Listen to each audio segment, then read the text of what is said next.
Aarav, रिवोन for revenge एक काल्पनिक कथा है। इस कहानी में प्रस्तुत सभी पात्र, घटनाएं और स्थान पूरी तरह से लेखक की कल्पना का परिणाम है, किसी भी वास्तविक घटना, व्यक्ति, जाति, संस्कृति या समाज से जुड़ी हुई नहीं है। इस कहानी का उद्देश्य केवल मनोरंजन और शिक्षा है। हम किसी भी प्रकार की धार्मिक, सांस्कृतिक या सामाजिक भावनाओं को ठेस पहुंचाने का उद्देश्य नहीं रखते हैं। यदि किसी श्रोता को इस कहानी में कोई अंश अनुचित या असंगत प्रतीत हो, तो कृपया इसे काल्पनिक और मनोरंजन के रूप में ले। इस कहानी का श्रेय पूरी तरह से लेखक को जाता है। कहानी प्रस्तुति में हमारा एक भी श्रेय नहीं है। हम बस कहानी को आवाज देते हैं। आप लोग चाहे तो टेलीग्राम चैनल को भी ज्वाइन कर सकते हैं, लिंक डिस्क्रिप्शन में है। अब तक आपने सुना कैसे आरव सिबेश के साथ उलझ गया और धीरे धीरे उसका हालत खराब होने लगा। बीच में सिबेश टूटकर आत्मा संघनन क्षेत्र की प्रथम स्तर में पहुंच गया। फिर आरव का हालत और बदतर होने लगा। फिर बाद में शक्ति बढ़ाने के लिए आरव एक गोली निकल ली। अब आगे, हालांकि आरव को खून की खांसी आ रही थी, लेकिन उसकी आभा लगातार बढ़ रही थी। 10 दिशा वाली बिजली की हरकत के प्रभाव को बेअसर करने के लिए 8 लेड वेव के साथ आरव की चोटें वास्तव में इतनी गंभीर नहीं थी। सभी की चकित आंखों के सामने आरव का साधना क्षेत्र तेजी से 7वें स्तर के सार क्यूई क्षेत्र में पहुंच गया। 7वें स्तर के सार क्यूई क्षेत्र में पहुंचने का मतलब सार क्यूई क्षेत्र में अंतिम छोटे चरण में कदम रखना था। आरव की ताकत में निश्चित रूप से बहुत बड़ा उछाल होगा। हालांकि आरव ने भीड़ को जो विस्मय में डाला था, वो समाप्त नहीं हुआ था। 7वें स्तर के सार क्यूई क्षेत्र में पहुंचने के बाद आरव की आभा कमजोर नहीं हुई। एक ही सांस में आरव 7वें स्तर के सार क्यूई क्षेत्र के शिखर पर पहुंच गया और फिर वो आसानी से 8वें स्तर के सार क्यू क्षेत्र की दहलीज को पार कर गया। तभी आरव की आभा धीरे धीरे स्थिर हुई। 8वें स्तर के सार क्यू क्षेत्र पर रुक गई। अरे वाह! आरव ने कौन सी औषधीय गोली खाई? वास्तव में 2 छोटे क्षेत्रों को सीधे तोड़ने के लिए। क्या बकवास है! अगर किसी के पास इस तरह की औषधीय गोली होती तो क्या युद्ध में कूदना खेलने जैसा नहीं होता? हे, ऐसा लगता है कि वरिष्ठ प्रशिक्षु भाई सिबेश का क्या होगा। अभी आरव का साधना क्षेत्र बहुत कम था, इसलिए भले ही वो 8 लेड वेव का उपयोग करता, वो उसे धमकी नहीं दे सकता था। लेकिन अब आरव की 8 लेड वेव भयानक होगी। हाँ, अगर वे फिर से भिड़ गए तो विजेता का निर्धारण करना मुश्किल होगा। 5 एलिमेंट स्पिरिट लिंक पिल एक औषधीय गोली थी जो दिव्य क्षेत्र से संबंधित थी। एक नश्वर देश ने स्वाभाविक रूप से इसके बारे में पहले नहीं सुना था। इस प्रकार की औषधीय गोली वास्तव में बहुत शक्तिशाली थी, लेकिन इसमें अपनी कमियां भी थी। औषधीय प्रभाव समाप्त होने के बाद मार्शल कलाकार का शरीर ढह जाएगा, क्योंकि वो ऐसी शक्ति को संभाल नहीं सकता जो उसके दायरे से संबंधित नहीं थी। और 5 एलिमेंट स्पिरिट लिंक पिल का औषधीय प्रभाव केवल एक अगरबत्ती जलाने में लगने वाले समय तक ही बना रह सकता है। एक बार अगरबत्ती जलने के बाद आरव के पास अब कोई युद्ध क्षमता नहीं रह जाएगी और वो केवल लोगों को उसे काटने दे सकता है। इसलिए आरव को अब इसे जल्दी से खत्म करना चाहिए। 8वें स्तर का सार क्यूई क्षेत्र अब देखने के लिए एक अच्छा शो है। ऐसी औषधीय गोली कैसे हो सकती है? मैंने इसके बारे में पहले कभी नहीं सुना। ये बहुत चौंकाने वाली है। मेरी आत्मा सार गोली, मेरा तेज सींग वाला जानवर आंतरिक कोर। विक्रम अपने सदमे से उबर गया और पीड़ा में अपनी छाती पीटने लगा। दूसरी ओर रोहन स्पष्ट रूप से देख रहा था, जैसे कि एक धधकती आग को देख रहा हो। उसने भौहें सिकोड़ी और कहा, इस औषधीय गोली की निश्चित रूप से एक समय सीमा है। अगर आरव सिबेश को जल्दी से खत्म नहीं कर सकता तो वो वास्तव में मर जाएगा। विक्रम ने आश्चर्य से कहा, तो ऐसा ही है।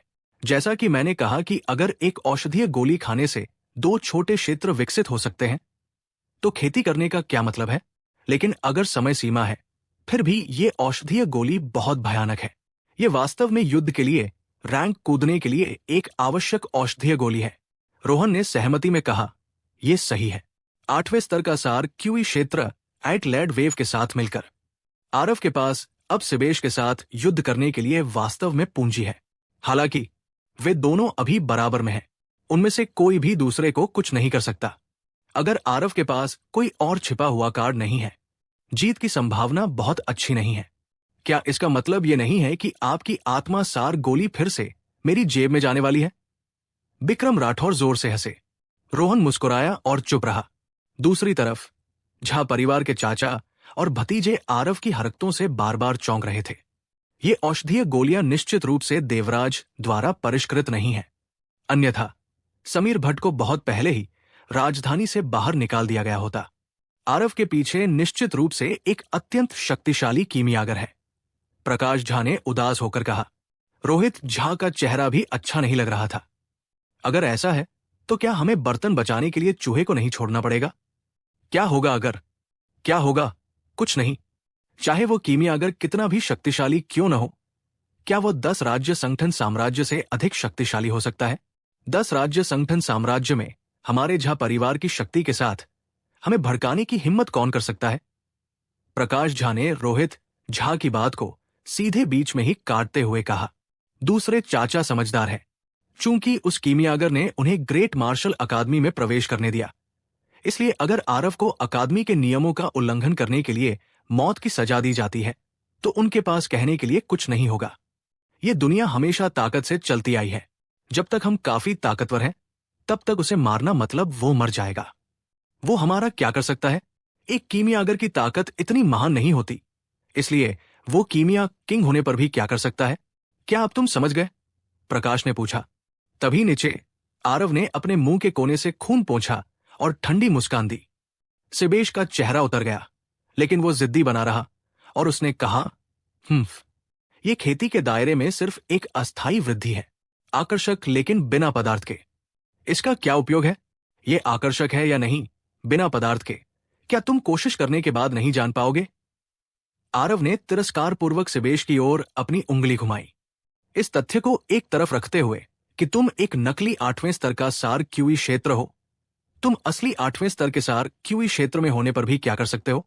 सिबेश की मुट्ठी के इर्द गिर्द बिजली नाचने लगी और उसके साथ सितारा कदम एक बार फिर सक्रिय हो गए। आरव ने ठहाका लगाया और फिर से एक लेड वेव के साथ बाहर निकला। आभा पहले से कहीं ज्यादा मजबूत थी। 7वें स्तर के सार क्यूई क्षेत्र को पार करने के बाद आरव की ताकत एक और मामूली स्तर पर बढ़ गई और एक लेड वेव की शक्ति असाधारण हो गई। एक मुट्ठी और एक हथेली एक पल में मिल गई, लेकिन ठीक उसी समय एक असामान्यता घटित हुई। जैसे ही वे दोनों एक दूसरे से कुछ ही कदम दूर थे, आरव ने अचानक अपनी हथेली को उंगली में बदल दिया। उंगली के सिरे से एक बहुत शक्तिशाली बल निकला। शुरू में सिबेश आत्मविश्वास से भरा हुआ था, लेकिन अब उसकी अभिव्यक्ति में भारी बदलाव आया, क्योंकि मौत की गंध सीधे सामने से आ रही थी।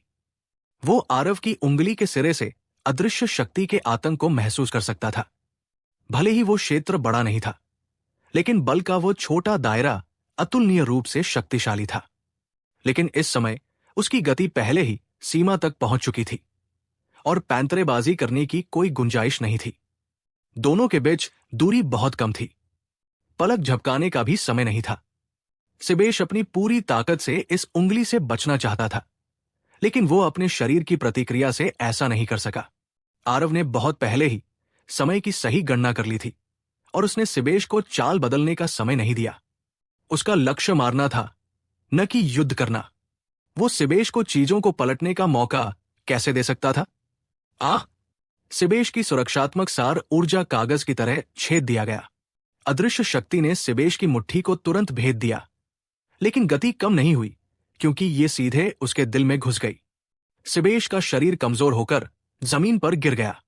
वो अब सांस नहीं ले रहा था। एब्सोल्यूट यांग फिंगर, ये आरव की असली मारक चाल थी। इस अवधि के दौरान साधना के अलावा आरव ने अधिकांश समय एब्सोल्यूट यांग फिंगर को विकसित करने में बिताया। अब उसकी एब्सोल्यूट यांग फिंगर पहले से ही उत्तम चरण में विकसित हो चुकी थी। यह तकनीक एब्सोल्यूट यांग फिंगर स्पिरिट ब्रिस्टल 9 यांग दिव्य कला की एक पूरक मार्शल तकनीक थी। इसका कोई निश्चित ग्रेड नहीं था। अगर किसी को इसे ग्रेड देना होता तो इसे टीयर एक मार्शल तकनीकों की सीमा से संबंधित होना चाहिए। बस इतना था कि इसकी सीखने में कठिनाई और इस्तेमाल द्वारा प्रदर्शित शक्ति के करना इसे एक साधारण टीयर एक मार्शल तकनीकों की तुलना नहीं करेगा। उत्तम चरण में प्रशिक्षित एब्सोल्यूटे यांग फिंगर की शक्ति पहले से ही निम्न श्रेणी के टीयर 2 मार्शल तकनीकों से कम नहीं थी। केवल आरव ही इसे इतने कम समय में महान सफलता के चरण में प्रशिक्षित कर सकते थे। अगर कोई और होता तो वे इसे ऐसे चरण में प्रशिक्षित भी नहीं कर पाते, भले ही उन्हें 10-20 साल दिए जाएं। किसी को यह जानना था कि आरव ने स्टैकिंग वेव्स लेड पाम एट लेड वेव की साधना के लिए केवल 3 दिन का उपयोग किया था। उसने वास्तव में यह किया। छठे स्तर के सार क्यूई दायरे ने वास्तव में एक प्रथम स्तर के आत्मा संघनन दायरे को मार डाला। अभी क्या हुआ? वरिष्ठ प्रशिक्षु भाई सिबेश जिस चाल से मारा गया वो एट लेड वेव नहीं लग रही थी। आरव वाकई बहुत डरावना है। वो वास्तव में युद्ध करने के लिए एक प्रमुख दायरे को पार कर सकता है और अपने प्रतिद्वंद्वी को भी मार सकता है। इन छात्रों की दृष्टि कौशल अपर्याप्त थी और उन्होंने आरव को अपनी अंतिम चाल बदलते हुए स्पष्ट रूप से नहीं देखा। हालांकि परिणाम एक नजर में स्पष्ट था। आरव ने कुछ ऐसा किया जिसकी किसी का उम्मीद नहीं थी। सिबेश को मारने के बाद आरव भी थक गया था। वो अपनी उंगली भी नहीं उठा पा रहा था। पूरी लड़ाई के दौरान आरव ने निचले हाथ को हमेशा पकड़े रखा। उसका शरीर पहले से ही चोटों से भरा हुआ था। उसने आखिरी वार के लिए भी पूरी ताकत लगा दी, जिससे उसकी चोटें और बढ़ गई। आरव ने लंबी सांस ली, लेकिन ठीक इसी समय आरव को लगा कि उसके सिर में झुनझुनी हो रही है। शायद एक शक्तिशाली आवा उसकी और हमला कर रही थी। अहंकारी आरव, अकादमी में अपने साथी छात्र को मारने की हिम्मत। अनुशासन हॉल के प्रथम एल्डर के रूप में मैं तुम्हें मौत की सजा सुनाता हूं।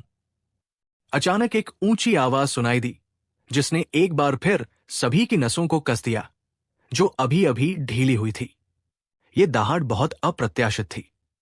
कोई भी समय पर प्रतिक्रिया नहीं कर पाया। जब तक सभी इस पर प्रतिक्रिया करते, तब तक एक छाया बिजली की तरह भीड़ को पार कर आरव के सामने आ चुकी थी। इस आभा से घिरे होने के कारण आरव का दम घुटने लगा। ये आभा बहुत तेज थी। इस तथ्य को नजरअंदाज करते हुए कि आरव इस समय बिना तेल के दीपक की तरह पूरी तरह से थक चुका था। भले ही वो अपनी चरम अवस्था में हो, इस प्रहार से बच पाना असंभव था। आरव को यह भी उम्मीद नहीं थी कि कोई इतना बेशर्म होगा कि उस पर घात लगाएगा।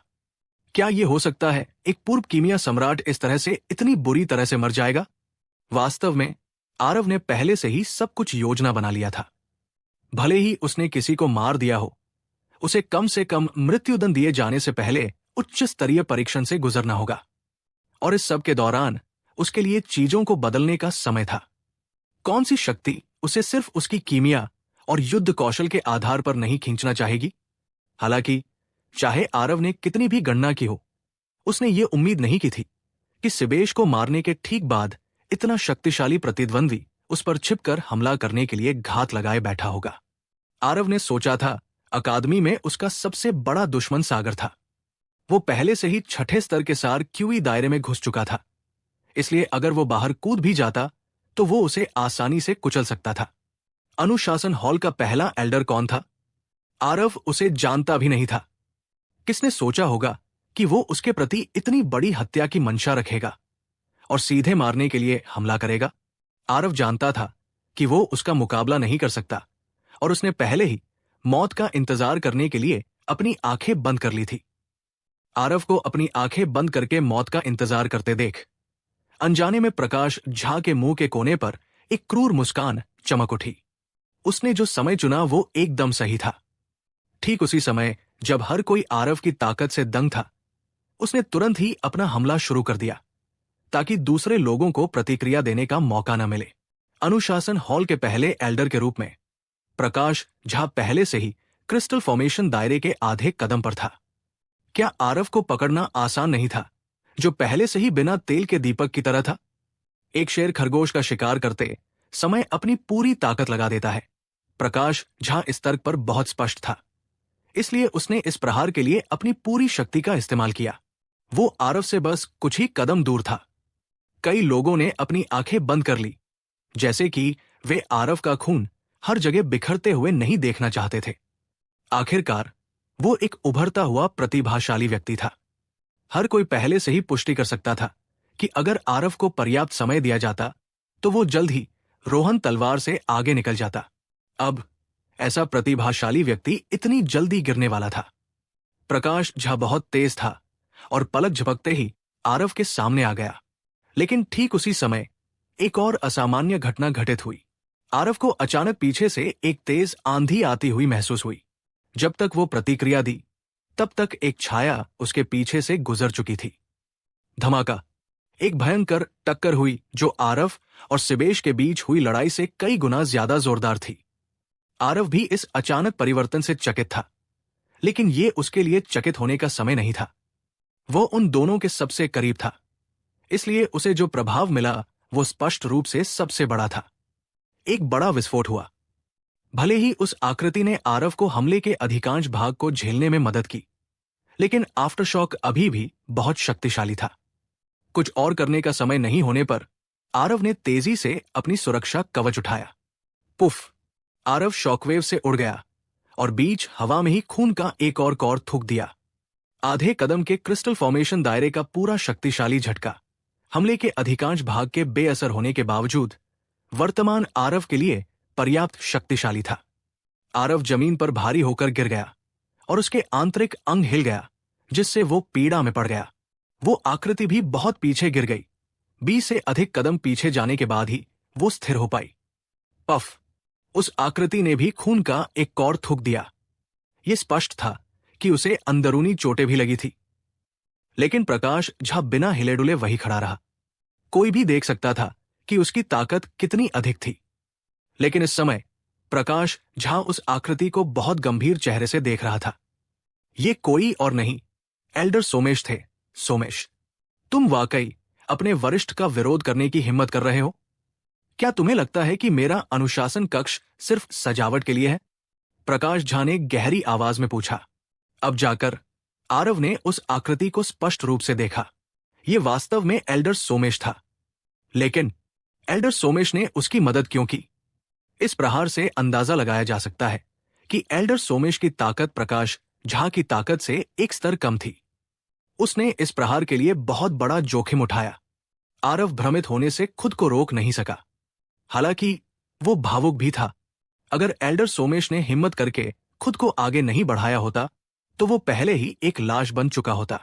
एल्डर सोमेश ने अपने मुंह में बचा हुआ खून थूक दिया और उसने ठंडे स्वर में कहा, अपने वरिष्ठ का विरोध कर रहा है? आखिर कौन है जो अपने वरिष्ठ के खिलाफ जा रहा है? अनुशासन हॉल कब से प्रधान आचार्य की मंजूरी के बिना छात्रों को मारने लगा है? अनुशासन हॉल के पहले एल्डर के रूप में आपने छठे स्तर के सार क्यूई दायरे के छात्र पर घात लगाकर हमला किया। क्या आप अभी भी चेहरा चाहते हैं? आरव ने अकादमी के नियमों का उल्लंघन करके अपने साथी छात्रों को मार डाला। प्रधान आचार्य यहां या नहीं, ये फर्क नहीं पड़ता। इस छोटी सी चीज के लिए प्रधान आचार्य खुद को परेशान नहीं करेंगे। साथ ही मुझे अभी पता चला कि आरव ने सिबेश को मारने से पहले औषधीय उद्यान के प्रभारी छात्र प्रबंधक श्रीतम को पहले ही मार डाला था। ऐसा क्रूर हत्यारा पागल मरने के लायक है। प्रकाश झा के चेहरे पर कोई बदलाव नहीं आया और उसने ठंडे स्वर में जवाब दिया, जैसी कि उम्मीद थी। जब प्रकाश झा के शब्द निकले तो बहुत हंगामा हुआ। अकेले सिबेश को मारना अभी भी इतना बुरा नहीं था, लेकिन एक दिन में लगातार 2 लोगों को मारने से कुछ लोगों को अनजाने में लगा कि आरव वास्तव में एक क्रूर हत्यारा पागल था। बिल्कुल नहीं। क्या आरव के दिमाग में अचानक ताकत बढ़ने के बाद कोई समस्या आ गई और वो एक क्रूर व्यक्ति बन गया? मैंने सुना है कि राक्षसी पद साधना कानूनों का प्रशिक्षण लेने से व्यक्ति की ताकत अचानक बढ़ जाती है, लेकिन मार्शल कलाकार अपना दिमाग खो देता है। मुझे मत बताओ कि आरव ने वास्तव में गुप्त रूप से कुछ राक्षसी पद साधना नियमों का प्रशिक्षण लिया है। बहुत संभावना है। 1 महीने पहले वो अभी भी प्रथम स्तर सार क्यू क्षेत्र में था। 1 महीना बीत गया और वो पहले से ही छठे स्तर सार क्यू क्षेत्र में है और वो एक आत्मा संघनन क्षेत्र को भी मार सकता है। ये सभी तर्क के खिलाफ है। अगर वास्तव में ऐसा है तो आरव वास्तव में मरने के लायक है। प्रकाश झा के शब्द बहुत उत्तेजक थे। शुरू में अभी भी बहुत से लोग आरव के साथ सहानुभूति रखते थे। अब पहले से ही काफी लोग थे जो महसूस करते थे कि आरव राक्षसी पद साधना नियमों का पालन करता है और मरने के लायक है। भीड़ की बहस सुनकर प्रकाश झा ने खुद को हंसाया। जब तक वो न्याय के पक्ष में खड़ा था, कोई भी कुछ नहीं कह सकता था, भले ही वो आज आरव को जबरदस्ती मार डाले। क्या तुमने सुना? मुझे अभी संदेह है कि आरव ने कुछ राक्षसी मार्ग साधना विधानों का पालन किया है और मैं मौके पर ही उसे मृत्युदंड देने जा रहा हूं। क्या किसी और को कोई आपत्ति है? प्रकाश झा का चेहरा एक विस्मयकारी धार्मिक व्यक्ति की तरह था। एल्डर सोमेश ने ठहाका लगाया और कहा, चाहे आरव ने किसी राक्षसी मार्ग साधना विधान का पालन किया हो या नहीं, लेकिन प्रधान आचार्य के वापस आने के बाद निर्णय लिया जाएगा। क्या आप एकतरफा निर्णय लेकर डीन के अधिकार को चुनौती देने की कोशिश कर रहे हैं? एल्डर सोमेश भी कोई बेवकूफ नहीं थे। बड़ी टोपी को नीचे धकेलने से प्रकाश झा को बहुत बड़ा सिरदर्द हो गया। राक्षसी और अपरंपरागत मार्ग से आने वालों को दंडित करने का अधिकार सभी को है। आरव ने पहले ही 2 साथी छात्रों को मार डाला है। क्या यह मृत्युदंड के लिए पर्याप्त नहीं है? एल्डर सोमेश, आप एक राक्षसी साधक को बचाने आए हैं। आपका क्या इरादा है? प्रकाश झा के पास तर्क था और वह उन्हें छोड़ने को तैयार नहीं था। वह दबाव डालने के लिए शब्दों का इस्तेमाल करता रहा। जिस तरह से उसने बात की, उससे आरव को पहले से ही राक्षसी साधक माना जा रहा था। एल्डर सोमेश स्वाभाविक रूप से इसके झांसे में नहीं आएंगे। राक्षसी साधक, आपको यह कहने का क्या अधिकार है कि आरव राक्षसी साधक है? आपने ये नहीं पूछा कि आरव ने लोगों को क्यों मारा और अंधाधुंध तरीके से उस पर राक्षसी साधक का लेबल चिपका दिए। आप, अनुशासन हॉल के प्रथम एल्डर, वास्तव में बहुत विस्मयकारी है। आप अभी भी जिद्दी है। अगर वो राक्षसी साधक नहीं है तो आप उसकी अचानक ताकत में वृद्धि को कैसे समझाएंगे? अगर वो राक्षसी मार्ग से आने वाला व्यक्ति नहीं है तो आप उसकी युद्ध शक्ति को कैसे समझाएंगे, जो बाकी सभी से कहीं ज्यादा है? राक्षसी साधक को दंडित करने का अधिकार सभी को है। एल्डर सोमेश, अगर आप रास्ता नहीं देंगे तो मैं पहले आपको नीचे गिराऊंगा और फिर इस बदमाश को खत्म कर दूंगा। प्रकाश झा ने एक प्रभावशाली आभा के साथ चिल्लाया। यह मामला जो पहले से ही हाथ था, एल्डर सोमेश ने बिगाड़ दिया। प्रकाश झा के पास अभी भी हत्या करने का दिल था। हालांकि एल्डर सोमेश अकादमी के प्रशिक्षक थे। अगर उन्होंने वाकई हमला किया तो वे अनुशासन हॉल के पहले एल्डर पद से वंचित हो जाएंगे। इसके अलावा, जबकि यह सच था कि एल्डर सोमेश उन्हें हरा नहीं सकते थे, प्रकाश झा भी उन्हें रोक नहीं सकते थे अगर वे वास्तव में भागना चाहे तो। लेकिन वे आरव के सामने खड़े थे, जिससे प्रकाश झा को लग रहा था कि यह बहुत कांटेदार मामला है। उन्हें आज आरव को जरूर मारना चाहिए। इस बदमाश का गति बहुत तेज है। यह निश्चित रूप से झा परिवार के लिए एक संभावित खतरा था। अगर आरव को बढ़ने के लिए अनियंत्रित छोड़ दिया गया, सबसे अधिक संभावना है कि 10 साल नहीं, सिर्फ 5 साल और वो एक और देवराज बन जाएगा। सिर्फ एक देवराज ही झा परिवार को सिरदर्द देने के लिए पर्याप्त था, और 2 देवराज। मुझे नीचे ले जाओ। ठीक है, मैं देखना चाहता हूं कि तुम मुझे कैसे नीचे ले जाओगे। एल्डर सोमेश ने ठंडे स्वर में ताना मारा। तुम सच में सोचते हो कि मैं तुम्हें छूने की हिम्मत नहीं कर सकता? एल्डर सोमेश के व्यवहार को देखकर, जो एक मरे हुए सुअर की तरह था, जिसे इस बात की परवाह नहीं थी कि पानी उबल रहा है या नहीं, प्रकाश झा गुस्से से भर गया। एल्डर सोमेश हमेशा से ही मन्नन देव के कट्टर अनुयायी रहे थे और प्रकाश झा के साथ उनके संबंध कभी अच्छे नहीं रहे। आमतौर पर वे दोनों पहले से ही एक दूसरे से असहमत थे। अब ये बिना कहे और भी स्पष्ट हो गया। एल्डर सोमेश को यकीन था कि प्रकाश झा साथी शिक्षक को मारने की हिम्मत नहीं कर सकता। क्या मजाक है? आप अनुशासन हॉल के पहले एल्डर हैं। आप जिसे चाहे छू सकते हैं। आप मुझे छूने की हिम्मत क्यों नहीं करेंगे? लेकिन अगर आप आज आरव को मारना चाहते हैं तो आपको मेरी लाश पर चलना होगा। शक्तिशाली प्रकाश झा का सामना करते हुए एल्डर सोमेश ने जरा भी हार नहीं मानी। अच्छा, अच्छा, अच्छा, सभी ने देखा। एल्डर सोमेश राक्षसी संतान की रक्षा कर रहे हैं और इसलिए वे मेरी ग्रेट मार्शल अकादमी के दुश्मन भी हैं। आज मैं राक्षसों का सफाया करने और दांवों की रक्षा करने के लिए अकादमी का प्रतिनिधित्व करता हूं। मैं इन 2 गद्दारों का सफाया कर दूंगा। प्रकाश झा का गुस्सा इस बात से देखा जा सकता था कि उन्होंने लगातार 3 बार अच्छा कैसे दांत पीसते हुए कहा। अपनी बात खत्म करने के बाद प्रकाश झा ने अपनी आभा को पूरी तरह से छोड़ दिया। सभी को तब तक कुचल दिया जब तक कि वे सांस नहीं ले पाए। जैसे ही प्रकाश झा हमला करने वाला था, भीड़ से एक खूबसूरत सिरहुट निकलकर एल्डर सोमेश के पास आके खड़ा हुआ। अगर एल्डर झा आगे बढ़ने पर अड़े हुए हैं तो शिक्षक अनुपमा को भी राक्षसी मार्ग से आए किसी व्यक्ति की तरह समझो और मुझे मार डालो। शिक्षक अनुपमा ने ये शब्द बेपरवाही से कहे, लेकिन वजन काफी भारी था। हो सकता है कि दूसरे लोग शिक्षक अनुपमा की पहचान न जानते हों, लेकिन प्रकाश झा शिक्षक अनुपमा की पहचान से कैसे अनजान हो सकते हैं? भले ही प्रकाश झा का ग्रेट मार्शल अकादमी में उच्च दर्जा है, लेकिन वो शिक्षक अनुपमा का एक बाल भी छूने की हिम्मत नहीं करेगा। शाही परिवार में बंसल फैमिली हमेशा खुद को कम महत्वपूर्ण रख के राज्य का कोने कोने तक फैले हुए हैं। लेकिन गहरी पृष्ठभूमि वाले परिवारों को पता था कि बंसल परिवार श्यामनगर राज्य में एक नंबर 1 परिवार था और शीर्ष में से एक नहीं था। शिक्षक अनुपमा की उपस्थिति से सभी लोग चकित थे, जिनमें प्रकाश झा और एल्डर सोमेश भी शामिल थे। उनमें से कई लोग गुप्त रूप से फैली कुछ अफवाहों को याद किए बिना नहीं रह सके। अब ऐसा लगता है कि ये बेबुनियाद अफवाहें नहीं थी। इस समय छात्रों ने आरव को जो नजरिया दिया वो अजीब हो गया। तो ये आरव न तो मार्शल दांव में सक्षम था और न ही कीमिया दांव में, बल्कि वह विशेषज्ञ है लड़कियों का पीछा करने में। बंसल फैमिली की चाची और भतीजी हमेशा से अकादमी में ऊंची देवी रही है। कई लोगों ने उनका पीछा किया था, लेकिन किसी ने ईमानदारी से कभी उम्मीद नहीं की थी कि वे उनका पीछा करने में सफल होंगे। लेकिन आरव ने ऐसा किया। इस समय अनुशासन कक्ष के प्रथम एल्डर का विरोध करने के लिए खड़े होकर वे ये विश्वास नहीं करेंगे कि शिक्षक अनुपमा और आरव के बीच कोई संबंध नहीं था, भले ही उन्हें पीट पीट कर मार दिया जाए। बेशक और भी अधिक लोगों को लगा कि उनकी देवी अपवित्र हो गई है और वे चाहते थे कि वे वहां जाकर आरव को 2 जोरदार थप्पड़ मारें और अपना गुस्सा दिखाएं। बस इतना था कि अगर वे अभी थप्पड़ मारते तो उनकी बारी कभी नहीं आती।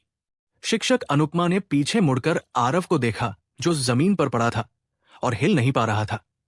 वो जल्दी से उसे उठाने के लिए दौड़ी। एक सुंदरी की गोद में होना स्वाभाविक रूप से खुशी की बात थी, लेकिन आरव अभी आधा मरा हुआ था। उसके मन में इस तरह के सुंदर विचार कैसे आ सकते थे?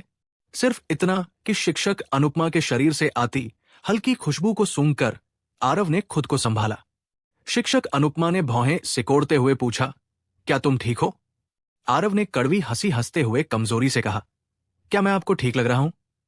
फिर आगे कहा, चिंता मत करो, मैं नहीं मरूंगा, बस मैं अभी हिल नहीं सकता। नंदिनी, वो।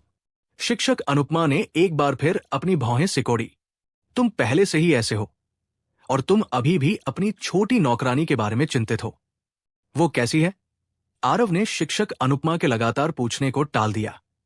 शिक्षिका अनुपमा ने आह भरी। तुमने उसे ठंडी क्यूई दबाने में मदद की है, इसलिए वो अभी ठीक है। मुझे पता था कि तुम परेशानी खड़ी करने वाले हो, इसलिए मैंने उसे गौतमी के पास भेज दिया और मैं अकेली यहां आ गई। शिक्षक अनुपमा की यह बात सुनकर आरव ने आखिरकार राहत की सांस ली। बहुत बहुत धन्यवाद। मैं भविष्य में निश्चित रूप से आपका दिल से शुक्रिया अदा करूंगी। अनुपमा बंसल स्वाभाविक रूप से दूसरों के धन्यवाद को दिल से नहीं लेती, क्योंकि उसके पास किसी चीज की कमी नहीं थी। लेकिन आरव अलग था।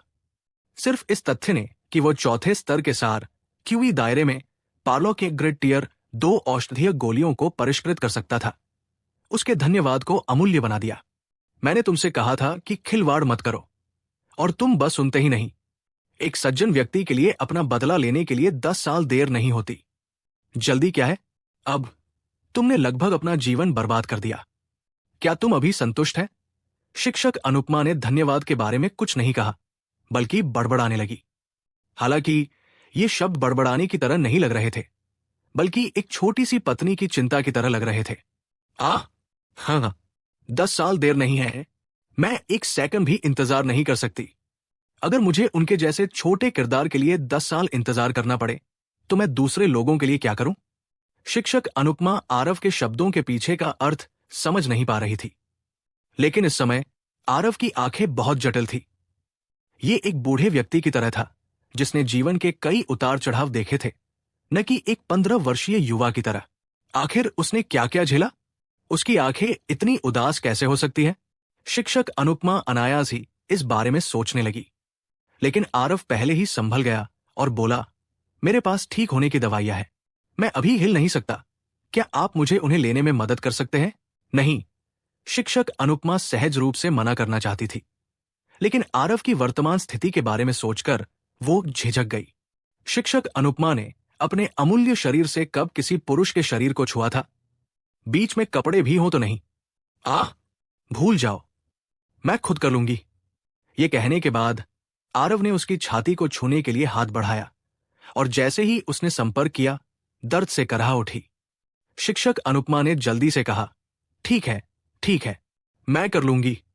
फिर सभी की अचंभित निगाहों के सामने शिक्षिका अनुपमा के सुंदर और पतले हाथ आरव के कपड़ों के अंदर चले गए।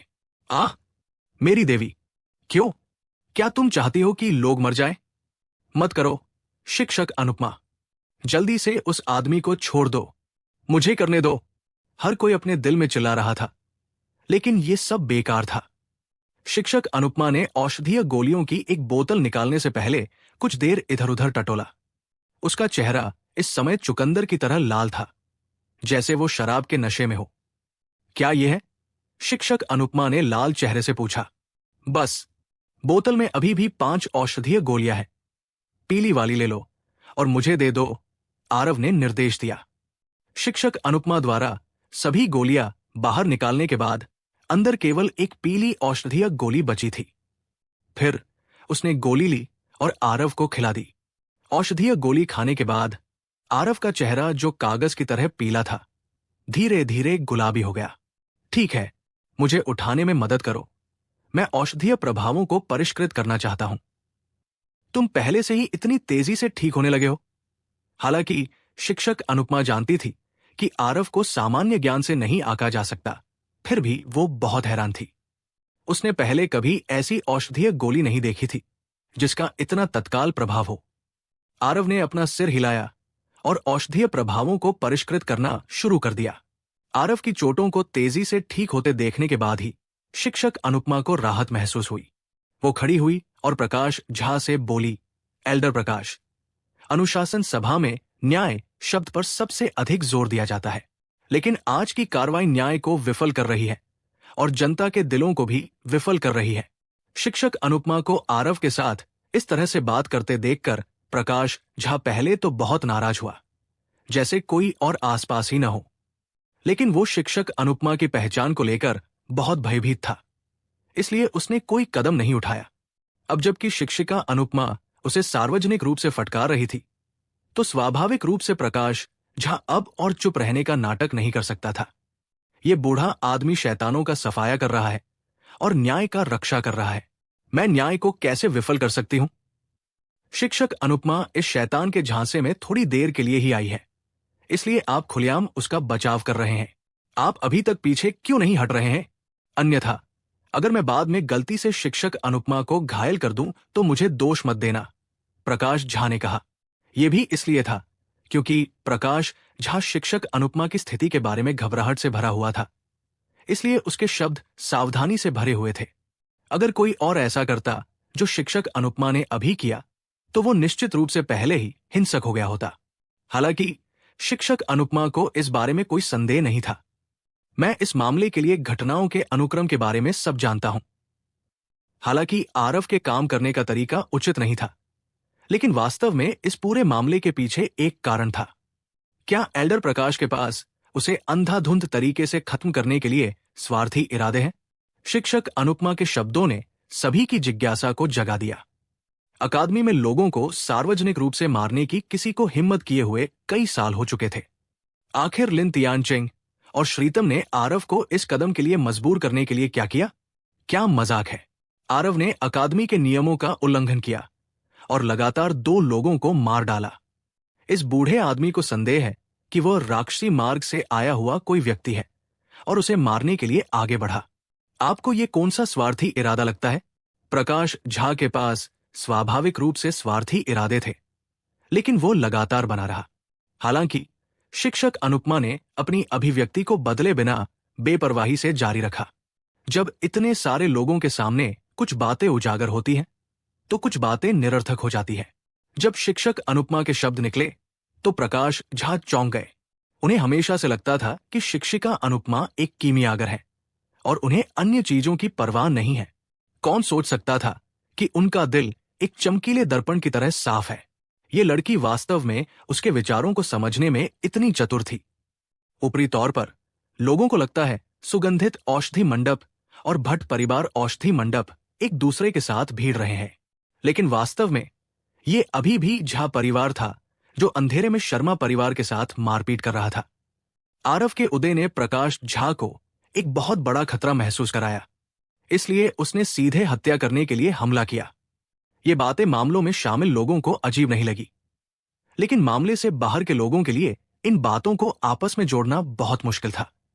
क्या ऐसा हो सकता है कि बंसल परिवार ने झा परिवार के खिलाफ बहुत पहले से ही सावधानी बरती हो? यह कोई शुभ संकेत नहीं था। चाहे उसके पास कोई भी कारण हो, नियम तो नियम है, उल्लंघन कैसे बर्दाश्त किया जा सकता है? प्रकाश झा किसी भी तरह का कोई कारण सुनना नहीं चाहता था।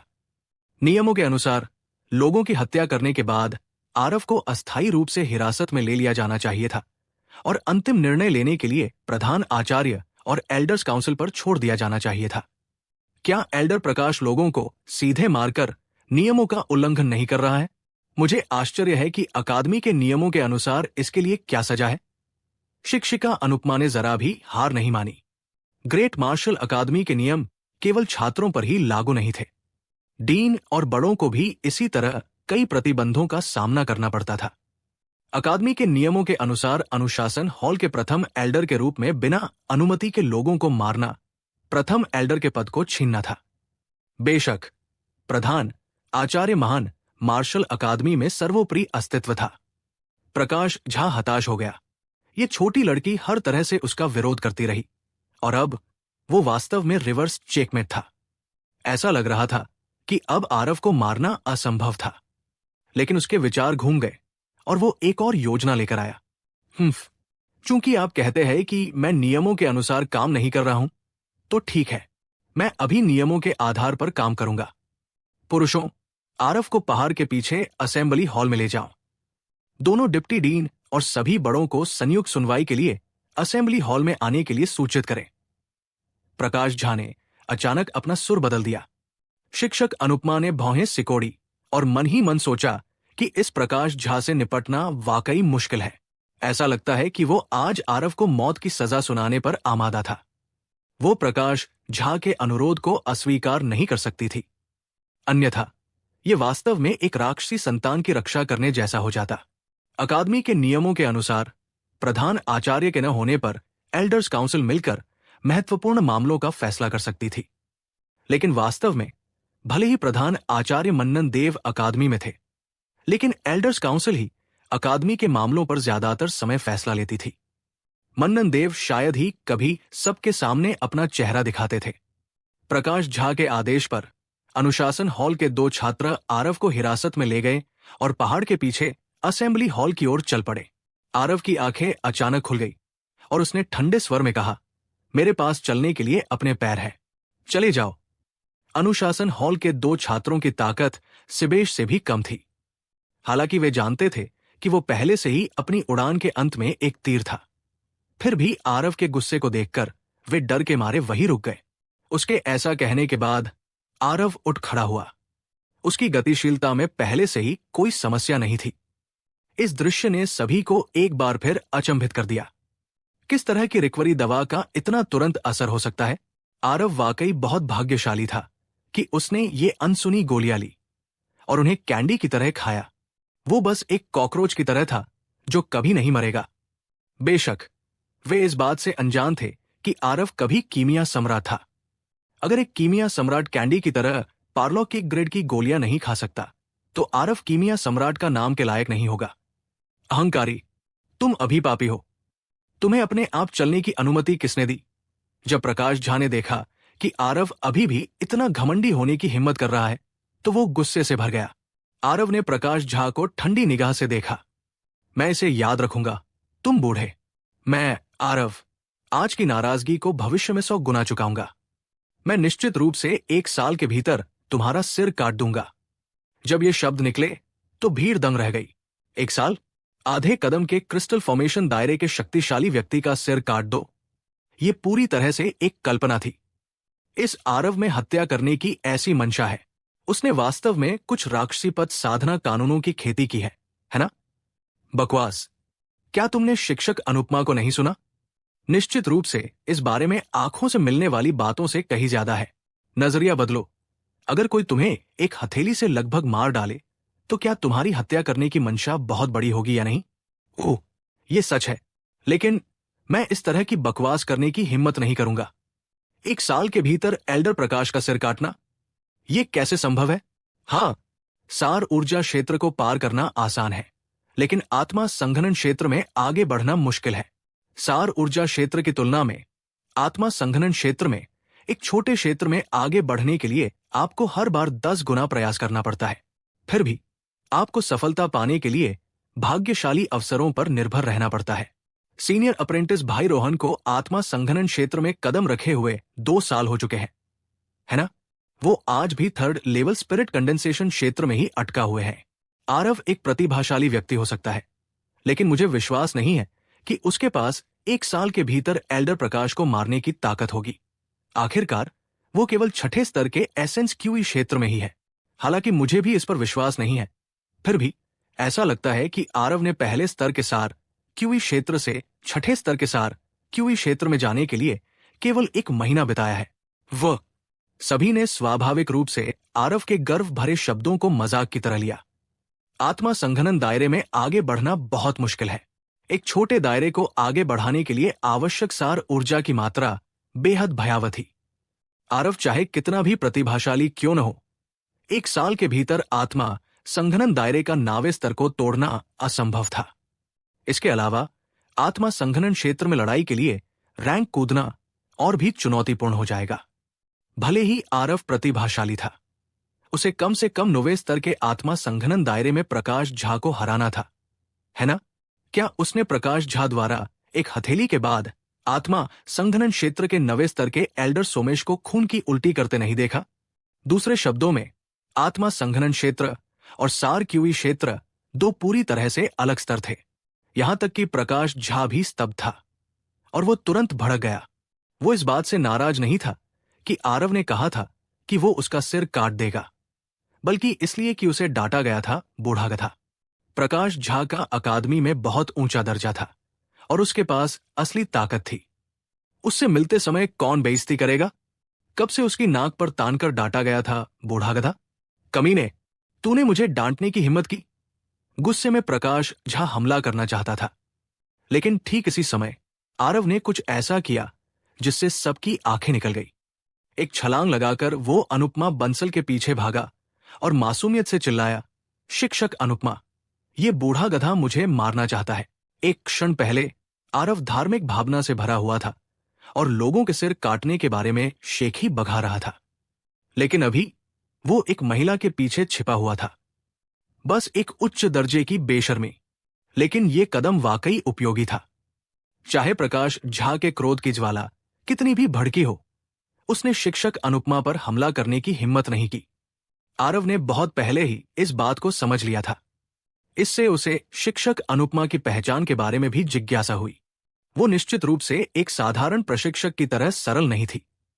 हालांकि आरव ने अपनी याददाश्त को खंगाला और उसे श्यामनगर राज्य में बंसल उपनाम वाले किसी भी महान परिवार के बारे में नहीं पता चला। शिक्षक अनुपमा, मैं अकेले ही असेंबली हॉल जाना चाहता हूं। कोई दिक्कत तो नहीं? आरव ने सीधे चेहरे से कहा। शिक्षक अनुपमा ने आह भरी और हल्के से सिर हिलाया। यद्यपि शिक्षक अनुपमा बहुत सुंदर थी, फिर भी वो शाही परिवार के अहंकार के साथ पैदा हुई थी। उसे नहीं पता था कि क्यों, लेकिन वो अपने सामने इस युवक को मना नहीं कर सकती थी। बार बार अपमानित होने के बाद प्रकाश झा अब सबके सामने अपना चेहरा नहीं खोना चाहता था। उसने ठंडी सांस ली और मुड़कर चला गया।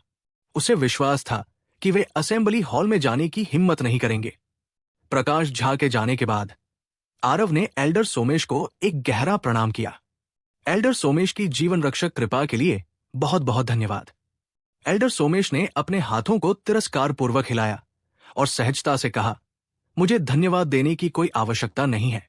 यदि आप किसी को धन्यवाद देना चाहते हैं तो प्रधान आचार्य को धन्यवाद दें। प्रधान आचार्य के जाने से पहले उन्होंने मुझे विशेष रूप से निर्देश दिया कि मैं आपको कुछ भी न होने दूं और आपकी अच्छी तरह से देखभाल करूं। आरव इस प्रधान आचार्य से चकित और पूरी तरह से चकित था। जिससे वो पहले कभी नहीं मिला था। वास्तव में सख्ती से कहें तो आपने खुद को बचाया। शिक्षक अनुपमा ने अचानक से कहा। ओ, ऐसा कैसे? मैंने प्रधान आचार्य को कीमियागर परीक्षण के दौरान आपके प्रदर्शन के बारे में सब कुछ बताया। प्रधान आचार्य के दिल में एक प्रतिभा की प्रशंसा पैदा हुई और इसीलिए उन्होंने एल्डर सोमेश को आपकी रक्षा करने के लिए बुलाया, शिक्षक अनुपमा ने समझाया। अब जाकर आरव को एहसास हुआ। आरव के लिए यह एहसान बहुत बड़ा था। आरव कृतज्ञ नहीं था। यह एहसान स्वाभाविक रूप से उसे चुकाना था। एल्डर सोमेश, इस आरव के आत्मा संघनन दायरे में पहुंचने के बाद आज का अनुग्रह निश्चित रूप से चुकाया जाएगा। आरव ने एल्डर सोमेश को एक वादा दिया जो अनिश्चित भविष्य की तरह लग रहा था, लेकिन एल्डर सोमेश स्वाभाविक रूप से इसमें ईमानदारी को महसूस कर सकते थे। बस वो अभी भी इस बात से अनजान था कि आरव का ये वादा कितना भारी था। मन्नन देव ने उसे जाने से पहले आरव की अच्छी तरह से रक्षा करने का निर्देश दिया था। उसे नहीं पता था कि किस कारण से, और उसने सोचा कि मन्नन देव का हृदय परिवर्तन हो गया है। ये आवश्यक नहीं है। मैं किसी एहसान के लिए ऐसा नहीं कर रहा हूं। आज का मामला अभी खत्म नहीं हुआ है। ऐसा लगता है कि प्रकाश झा अभी भी तुम्हें मरवाना चाहता है। एल्डर सोमेश ने सोचा कि आरव केवल आभार व्यक्त कर रहा था और उसने इसे दिल पर नहीं लिया। शिक्षक अनुपमा ने कुछ अनुमान लगाया और अनजाने में उसकी आंखें चमक उठीं, लेकिन उसने इसे उजागर नहीं किया। वो अनजाने में ही इस बात का इंतजार करने लगी कि आत्मा संघनन क्षेत्र में प्रवेश करने के बाद आरव की कीमिया कौशल किस स्तर तक पहुंचेगी। आरव, मैंने अभी देखा कि प्रकाश झा कैसा दिख रहा था। उसे एल्डर्स काउंसिल में इस मामले को सख्ती से रखेगा। आपको सावधान रहना चाहिए। एक बार जब एल्डर्स काउंसिल आपको तत्काल मृत्युदंड की सजा सुनाती है तो हम इसके खिलाफ भी नहीं जा सकते, शिक्षक अनुपमा ने भौहें सिकोड़ते हुए कहा। बुजुर्गों की परिषद इतनी शक्तिशाली है? क्या आपने नहीं कहा कि एक अपवाद था? वो व्यक्ति अपनी जान कैसे बचा पाया? आप कार्तिक सोलंकी के बारे में बात कर रहे हैं, है ना? हालांकि वो सजा से बच गया, लेकिन उसकी मौत भी लगभग निश्चित थी। एल्डर सोमेश ने बीच में टोका। ओ, क्या एल्डर सोमेश मुझे समझा सकते हैं? हालांकि एल्डर सोमेश ने अपना सिर हिलाया और कहा, आप कार्तिक सोलंकी के रास्ते पर नहीं चल सकते। हार मान लो। अभी एकमात्र तरीका एल्डर्स काउंसिल में समय में देरी करना और प्रधान आचार्य के लौटने का इंतजार करना है। जितना ज्यादा एल्डर सोमेश नहीं बताते, आरव उतना ही ज्यादा उत्सुक होता जाता। चूंकि एल्डर सोमेश बताना नहीं चाहते, इसलिए क्या मैं शिक्षक अनुपमा से इस बारे में जान सकता हूं? क्या इसके पीछे कुछ था? आरव ने पूछा। शिक्षक अनुपमा एक सेकंड के लिए झिझकी, लेकिन फिर भी उसने जवाब दिया। उस समय कार्तिक अकादमी के marshal roll of honour 4th level spirit condensation realm में नंबर 1 पर था। जब उसे भर्ती कराया गया तो उसका करीबी दोस्त उसके नक्शे दम पर नहीं चल पा रहा था। उस समय वो केवल ब्लैक रैंक का छात्र था, लेकिन फिर जनरल अफेयर्स डिपार्टमेंट के एक छात्र प्रबंधक को उनके रिश्ते के बारे में पता नहीं था और उसने कार्तिक के करीबी दोस्त के लिए अंतहीन परेशानियां खड़ी कर दी। आखिरकार उस आदमी ने उसे अपंग बना दिया। अपने गुस्से में कार्तिक ने उस छात्र प्रबंधक की हत्या कर दी। ये सुनकर आरव ठिठोली करते हुए बोला, लगता है कि जनरल अफेयर्स डिपार्टमेंट वाकई एक ऐसी जगह है जहां प्रतिभाएं एकत्रित होती है और उनका गुण विरासत में मिलता है। शिक्षक अनुपमा ने समझाते हुए आह भरी। ग्रेट मार्शल एकेडमी में बहुत सारे लोग हैं। छात्रों को मैनेजर के तौर पर इस्तेमाल करना भी एक ऐसी चीज है जिससे बचा नहीं जा सकता। न केवल प्रशिक्षकों को कक्षाएं पढ़ानी होती है, बल्कि हमें साधना भी करनी होती है। अगर हम बहुत ज्यादा विविध चीजों से परेशान हो जाते हैं तो हमारी साधना में देरी होना तय है। इसलिए जनरल अफेयर्स हमेशा एक ऐसी जगह रही है जहां अधिकार सबसे ज्यादा था। इसलिए इन अभिमानी छात्रों का पैदा होना भी स्वाभाविक था। आरव ने अपनी समझ दिखाने के लिए सिर हिलाया। प्रशिक्षक भी मार्शल आर्टिस्ट थे और वे मार्शल पथ पर चलते थे। वे स्पष्ट रूप से इन प्रशासनिक मामलों के लिए विचलित होने के लिए तैयार नहीं थे। केवल अपर्याप्त प्रतिभा वाले छात्रों को बाकी सब संभालने देने से ही सच्चे प्रतिभाशाली लोगों को साधना का समय मिल सकता था। ये एक स्वीकार्य तरीका था। फिर क्या हुआ? फिर कार्तिक ने अकादमी द्वारा उससे निपटने का इंतजार नहीं किया। अकेले ही वो पहाड़ के पीछे 9 स्वर्ग शिखर पर चला गया और 9 स्वर्ग मार्ग पर कदम रखा, जो लगभग निश्चित मृत्यु है, लेकिन वो इससे गुजर गया। हालांकि 9 स्वर्ग मार्ग बिल्कुल ऐसा नहीं है जिसे आप धारा से पार कर सकें।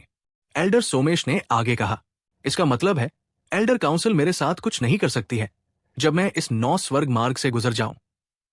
आरव ने एल्डर सोमेश के शब्दों को अनदेखा किया और एक सवाल के साथ जवाब दिया, सैद्धांतिक रूप से हाँ, लेकिन आपको यह जानना होगा कि जब कार्तिक सोलंकी ने 9 स्वर्ग मार्ग को पार किया तो वो पहले से ही चौथे स्तर के आत्मा संघनन दायरे में था।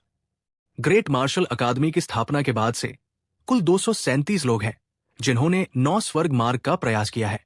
उनमें से 194 आत्मा संघनन क्षेत्र के छात्र और 43 RQ क्षेत्र के छात्र थे, लेकिन केवल 5 लोग ही सफल हो पाए।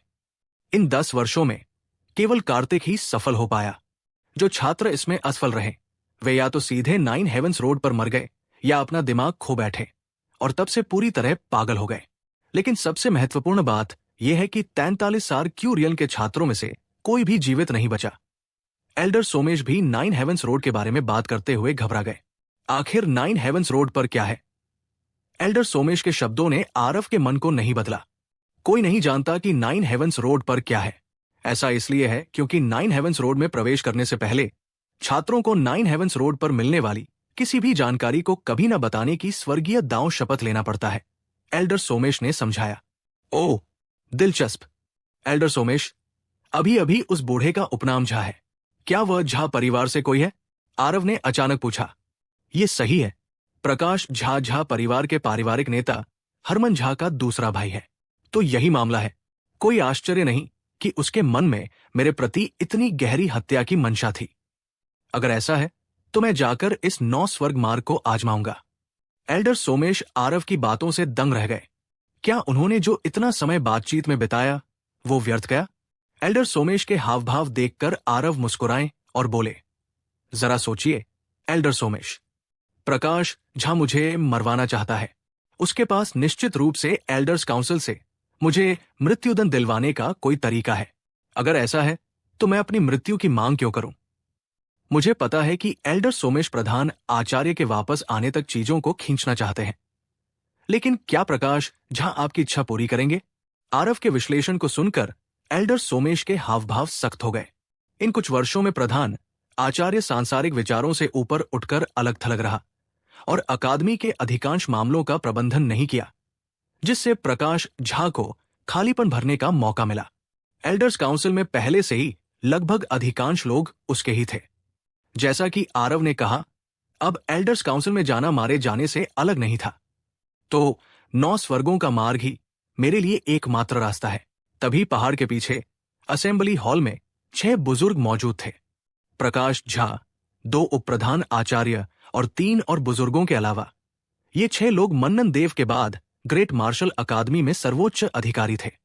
बेशक प्रधान आचार्य मन्नन देव का अधिकार सर्वोपरि था। वो एक शब्द से अकादमी में सब कुछ वीटो कर सकता था, क्योंकि वो 10 राज्य संगठन साम्राज्य का प्रतिनिधित्व करता था।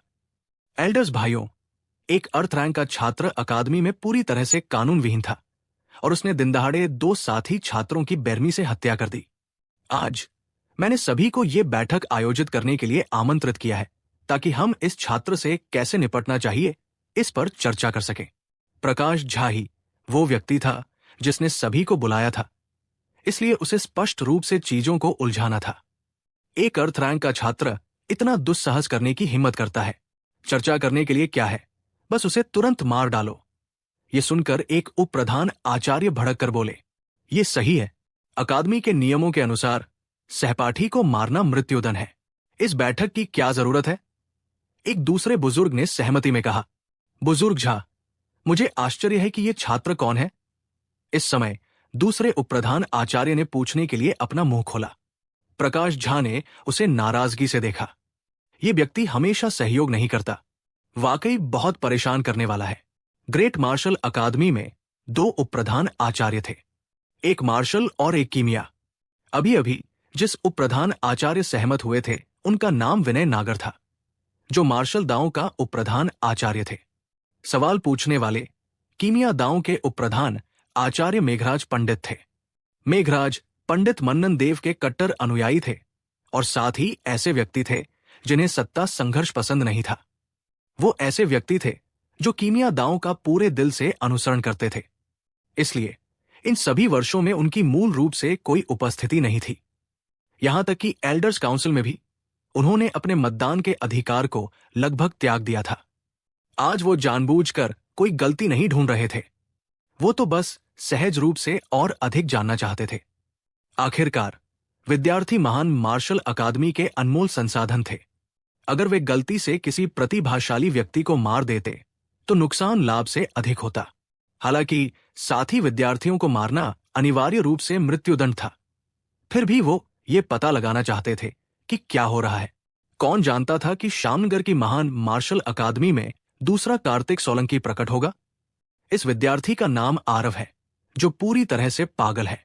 अकादमी में प्रवेश करने से पहले ही उसका रिकॉर्ड खराब था। कुछ दिन पहले कौन जाने उसे किस भाग्यशाली मुठभेड़ मिला जिसने अचानक उसकी ताकत बढ़ा दी। अप्रत्याशित बात यह थी कि उसने आज लगातार 2 साथी विद्यार्थियों की बेरमी से हत्या कर दी। मुझे संदेह है कि उसे कोई राक्षसी मार्ग साधना कानून मिल गया होगा, इसलिए वो अपना दिमाग खो बैठा और उसने ऐसा निर्दयी काम किया। प्रकाश झा ने महत्वपूर्ण बिंदुओं को टाल दिया और आरव को एक हत्यारा पागल बताते हुए बातों तोड़ मरोड़ रखा। अधिकांश बुजुर्ग पहले से ही उसके पक्ष में थे। अब बात करने के लिए और भी कम बचा था। चूंकि ऐसा ही है तो चर्चा करने की कोई जरूरत नहीं है।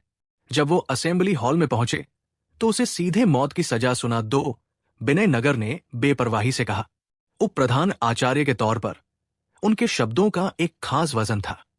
इन कुछ सालों में प्रकाश झा ने उसे अपने पक्ष में करने के लिए गुप्त रूप से अनगिनत खजाने उपहार में दिए। दोनों पहले से ही एक ही तरह के हैं। जहां तक दूसरे बुजुर्गों की बात है तो उनके पास प्रकाश झा जितना अधिकार नहीं था और नहीं वे उसके जितने मजबूत थे। उसके दबाव और अनुनय के तहत वे स्वाभाविक रूप से उसके जागीरदार बन गए। सहमत। इतना क्रूर पागल, अगर हम उसे मार न दें तो उसे रखने का क्या मतलब है? एक बुजुर्ग ने कहा। मैं भी सहमत हूं। आरव को मारने के लिए सभी की एकमतता देखकर मेघराज पंडित ने वोट दिया या नहीं, जाहिर तौर पर कोई फर्क नहीं पड़ता, इसलिए वो चुप रहना ही बेहतर समझ रहा था। प्रकाश झा ने जब स्थिति देखी तो वो मन ही मन खुश हुआ। आरव वो बदमाश बिल्कुल ही कानून विहीन था। उसने न केवल साथी छात्रों को मारने की हिम्मत की, बल्कि उसे एक बूढ़े को डांटने की हिम्मत भी की। झा और शर्मा परिवार के बीच दुश्मनी के बिना भी वो उसे आज मौत की सजा सुना सकता था। कारण के लिए प्रकाश झा वास्तव में पहले से ही इसके बारे में जानता था। यह वास्तव में सिबेश था जिसने पहले मामले को भड़काया और आरव की नौकरानी को तब तक मजबूर किया जब तक वो गंभीर रूप से घायल नहीं हो गई और मौत के कगार पर नहीं पहुंच गई। तो क्या हुआ? आरव मौत चाहता था ताकि दूसरों को दोषी न ठहराया जा सके। बस इसी तरह कुछ लोगों ने एक स्वर में एक पृथ्वी रैंक के छात्र के जीवन और मृत्यु का निर्धारण किया, बिना कारण पूछे भी। सिवाय इसके कि उन्होंने बहुत देर तक प्रतीक्षा की, फिर भी आरव नहीं आया, बल्कि शिक्षक अनुपमा और एल्डर सोमेश ही आए। तुम दोनों यहां क्या कर रहे हो? आरव कहा है। मुझे मत बताओ कि तुम दोनों ने उसे सजा से बचने में मदद की। शिक्षक अनुपमा और एल्डर सोमेश को बोलने का मौका भी नहीं मिला और प्रकाश झा ने पहले ही उनका न्याय कर दिया। एल्डर सोमेश ने प्रकाश झा को देखा और ठंडे अंदाज में मुस्कुराते हुए कहा, अगर वो सजा से बचने की कोशिश करता तो क्या इससे तुम्हारी इच्छा पूरी नहीं होती? शांत रहो। आरव इतना बेवकूफ नहीं है। शुरू में एल्डर सोमेश अभी भी हालात से अनजान थे। शिक्षक अनुपमा द्वारा चीजों को इंगित करने के बाद ही उन्हें स्थिति का पता चला। वास्तव में उन्होंने आरव को भागने में मदद करने और प्रधान आचार्य के लौटने के बाद अकादमी में वापस लौटने के बारे में भी सोचा, लेकिन आरव ने उन्हें अस्वीकार कर दिया। अगर आरव भाग जाता तो झा परिवार इस अवसर का लाभ उठाकर दबाव बना सकता था और शर्मा परिवार से निपटने के लिए भट्ट परिवार के साथ गठबंधन कर सकता था। देवराज इस समय एकांत में था और उसे परेशान नहीं किया जा सकता था। आरव इस मामले को अकेले ही संभालना चाहता था। एल्डर सोमेश पूरी तरह से मार्शल आर्ट के प्रति समर्पित था और इन योजनाओं के बारे में सोच भी नहीं सकता था। हालांकि शिक्षक अनुपमा शाही परिवार में पैदा हुई थी और इन चीजों के प्रति स्वाभाविक रूप से संवेदनशील थी। चूंकि वो भागा नहीं था, तो यहां क्यों नहीं आया? मुझे मत बताओ कि उसे अभी भी इस एल्डर की जरूरत है जो उसे आमंत्रित करे। प्रकाश झा ने गहरी आवाज में पूछा। उसे यहां क्यों आना चाहिए? आपने शायद पहले ही विवरण को बढ़ा चढ़ाकर पेश किया है और 2 उपप्रधान आचार्य के साथ साथ बड़ों को भी मूर्ख बनाया है, और आपने आरव को पहले ही मौत की सजा सुना दी है। क्या मैं सही हूं?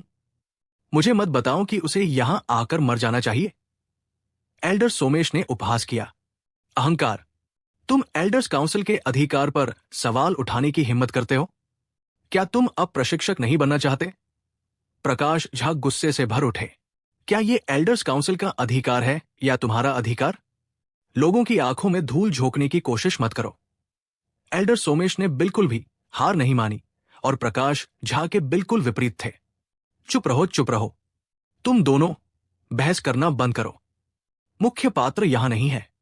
झगड़ा करने का क्या फायदा? सोमेश, तुमने कहा कि एल्डर झा ने विवरण को बढ़ा चढ़ाकर पेश किया। क्या ऐसा हो सकता है कि आरव ने किसी को नहीं मारा? मेघराज पंडित ने तुरंत हस्तक्षेप किया। एल्डर सोमेश के मन में अभी भी चांगशेंग के प्रति अच्छी सकारात्मक धारणा थी, इसलिए वो स्वाभाविक रूप से उसका खंडन नहीं करेंगे। एल्डर सोमेश ने सम्मानपूर्वक अपने हाथों से सलाम किया और कहा, यह सच है कि आरव ने किसी को मारा है, लेकिन इसके पीछे एक कारण है, न कि उस राक्षसी पद के शैतान की वजह से जो प्रकाश झा ने कहा। एल्डर सोमेश ने बताया कि कैसे नंदिनी का लगभग बलात्कार किया गया था और वह मरने वाली थी, जिससे आरव क्रोधित हो गया, जिसे सुनकर मेघराज पंडित ने अपनी भौहें सिकोड़ ली। क्या यह घटना उस समय के कार्तिक की तरह नहीं है? मेघराज पंडित ने प्रकाश झा की ओर रुख किया और कहा, एल्डर झा, लगता है कि इस सामान्य मामलों के विभाग को वास्तव में ठीक से पुनर्गठित करने की आवश्यकता है। प्रकाश झा की स्थिति मेघराज पंडित से कमतर थी, इसलिए स्वाभाविक रूप से उसने खंडन करने की हिम्मत नहीं की। उसने उत्तर दिया, आप सही कह रहे हैं, भले ही आपने कुछ न कहा हो। मैं इस मामले के बाद सामान्य मामलों के विभाग को भी साफ कर दूंगा, लेकिन इस समय सबसे महत्वपूर्ण मामला आरव के मामले से निपटना है। चाहे उसके पास कोई भी कारण हो, लगातार 2 लोगों की हत्या करना अकादमी के नियमों को चुनौती देना है। ये एक मिसाल नहीं बनी चाहिए। भले ही उसके पास कुछ करने का कोई कारण हो, लेकिन उसके सुधार की गति सामान्य ज्ञान को उलट पुलट कर देती है। यह बहुत संभावना है कि वो एक राक्षसी मार्ग कौशल विकसित कर रहा है। हम उसके जैसे व्यक्ति को कैसे छोड़ सकते हैं? ये सही है, ग्रेट मार्शल अकादमी साथी छात्रों को मारने से मना करती है। हत्यारों को पहले ही मौत की सजा सुनाई जा चुकी है। मुझे मत बताओ कि हमें आरव के लिए अपवाद बनाना चाहिए। उसके पास क्या क्षमताएं हैं? मेरा विचार अभी भी उसे मार डालने का है, विनय नागौर ने कहा। मैं उपप्रधान आचार्य विनय नागौर की राय से सहमत हूं। इसे बढ़ावा नहीं दिया जाना चाहिए। मैं भी सहमत हूं। कोई एल्डरों ने अपना राय सुनाई। स्थिति को देखते हुए शिक्षक अनुपमा आगे आई और कुछ लोगों की ओर झुकी, और फिर उन्होंने कहा, यह अनुपमा यहां आरव के लिए मध्यस्थता करने के लिए नहीं है, बल्कि 2 डिप्टी डीन और बड़ों को यह बताने के लिए है कि आरव 3 दिन बाद 9 हेवंस रोड को चुनौती देने की तैयारी कर रहा है, इसलिए वो इस बैठक में शामिल नहीं होगा।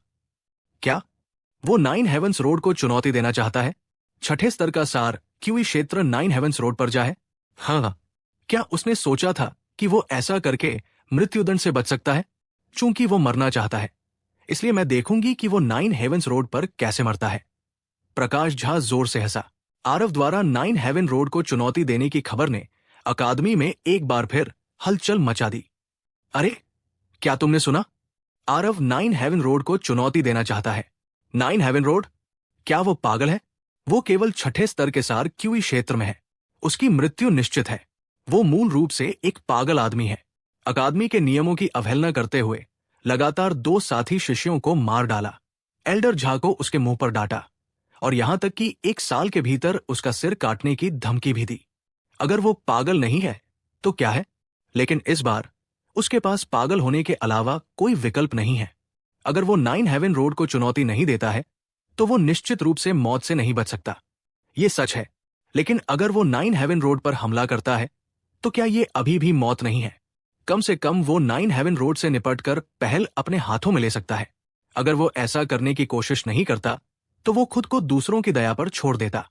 अगर मैं होता तो मैं भी 9 हेवन रोड को चुनौती देना चुनता। मुझे लगता है कि उसमें अभी भी आत्मविश्वास की एक किरण है और उसे लगता है कि वह इसे पार कर सकता है। अगर उसे आत्मा संघनन क्षेत्र तक पहुंचने के लिए और समय दिया जाता तो मुझे लगता है कि वो निश्चित रूप से इसे पार कर सकता है। लेकिन क्या अफसोस है, कोई भी व्यक्ति सार क्यूई क्षेत्र के रूप में इसे पार नहीं कर पाया है।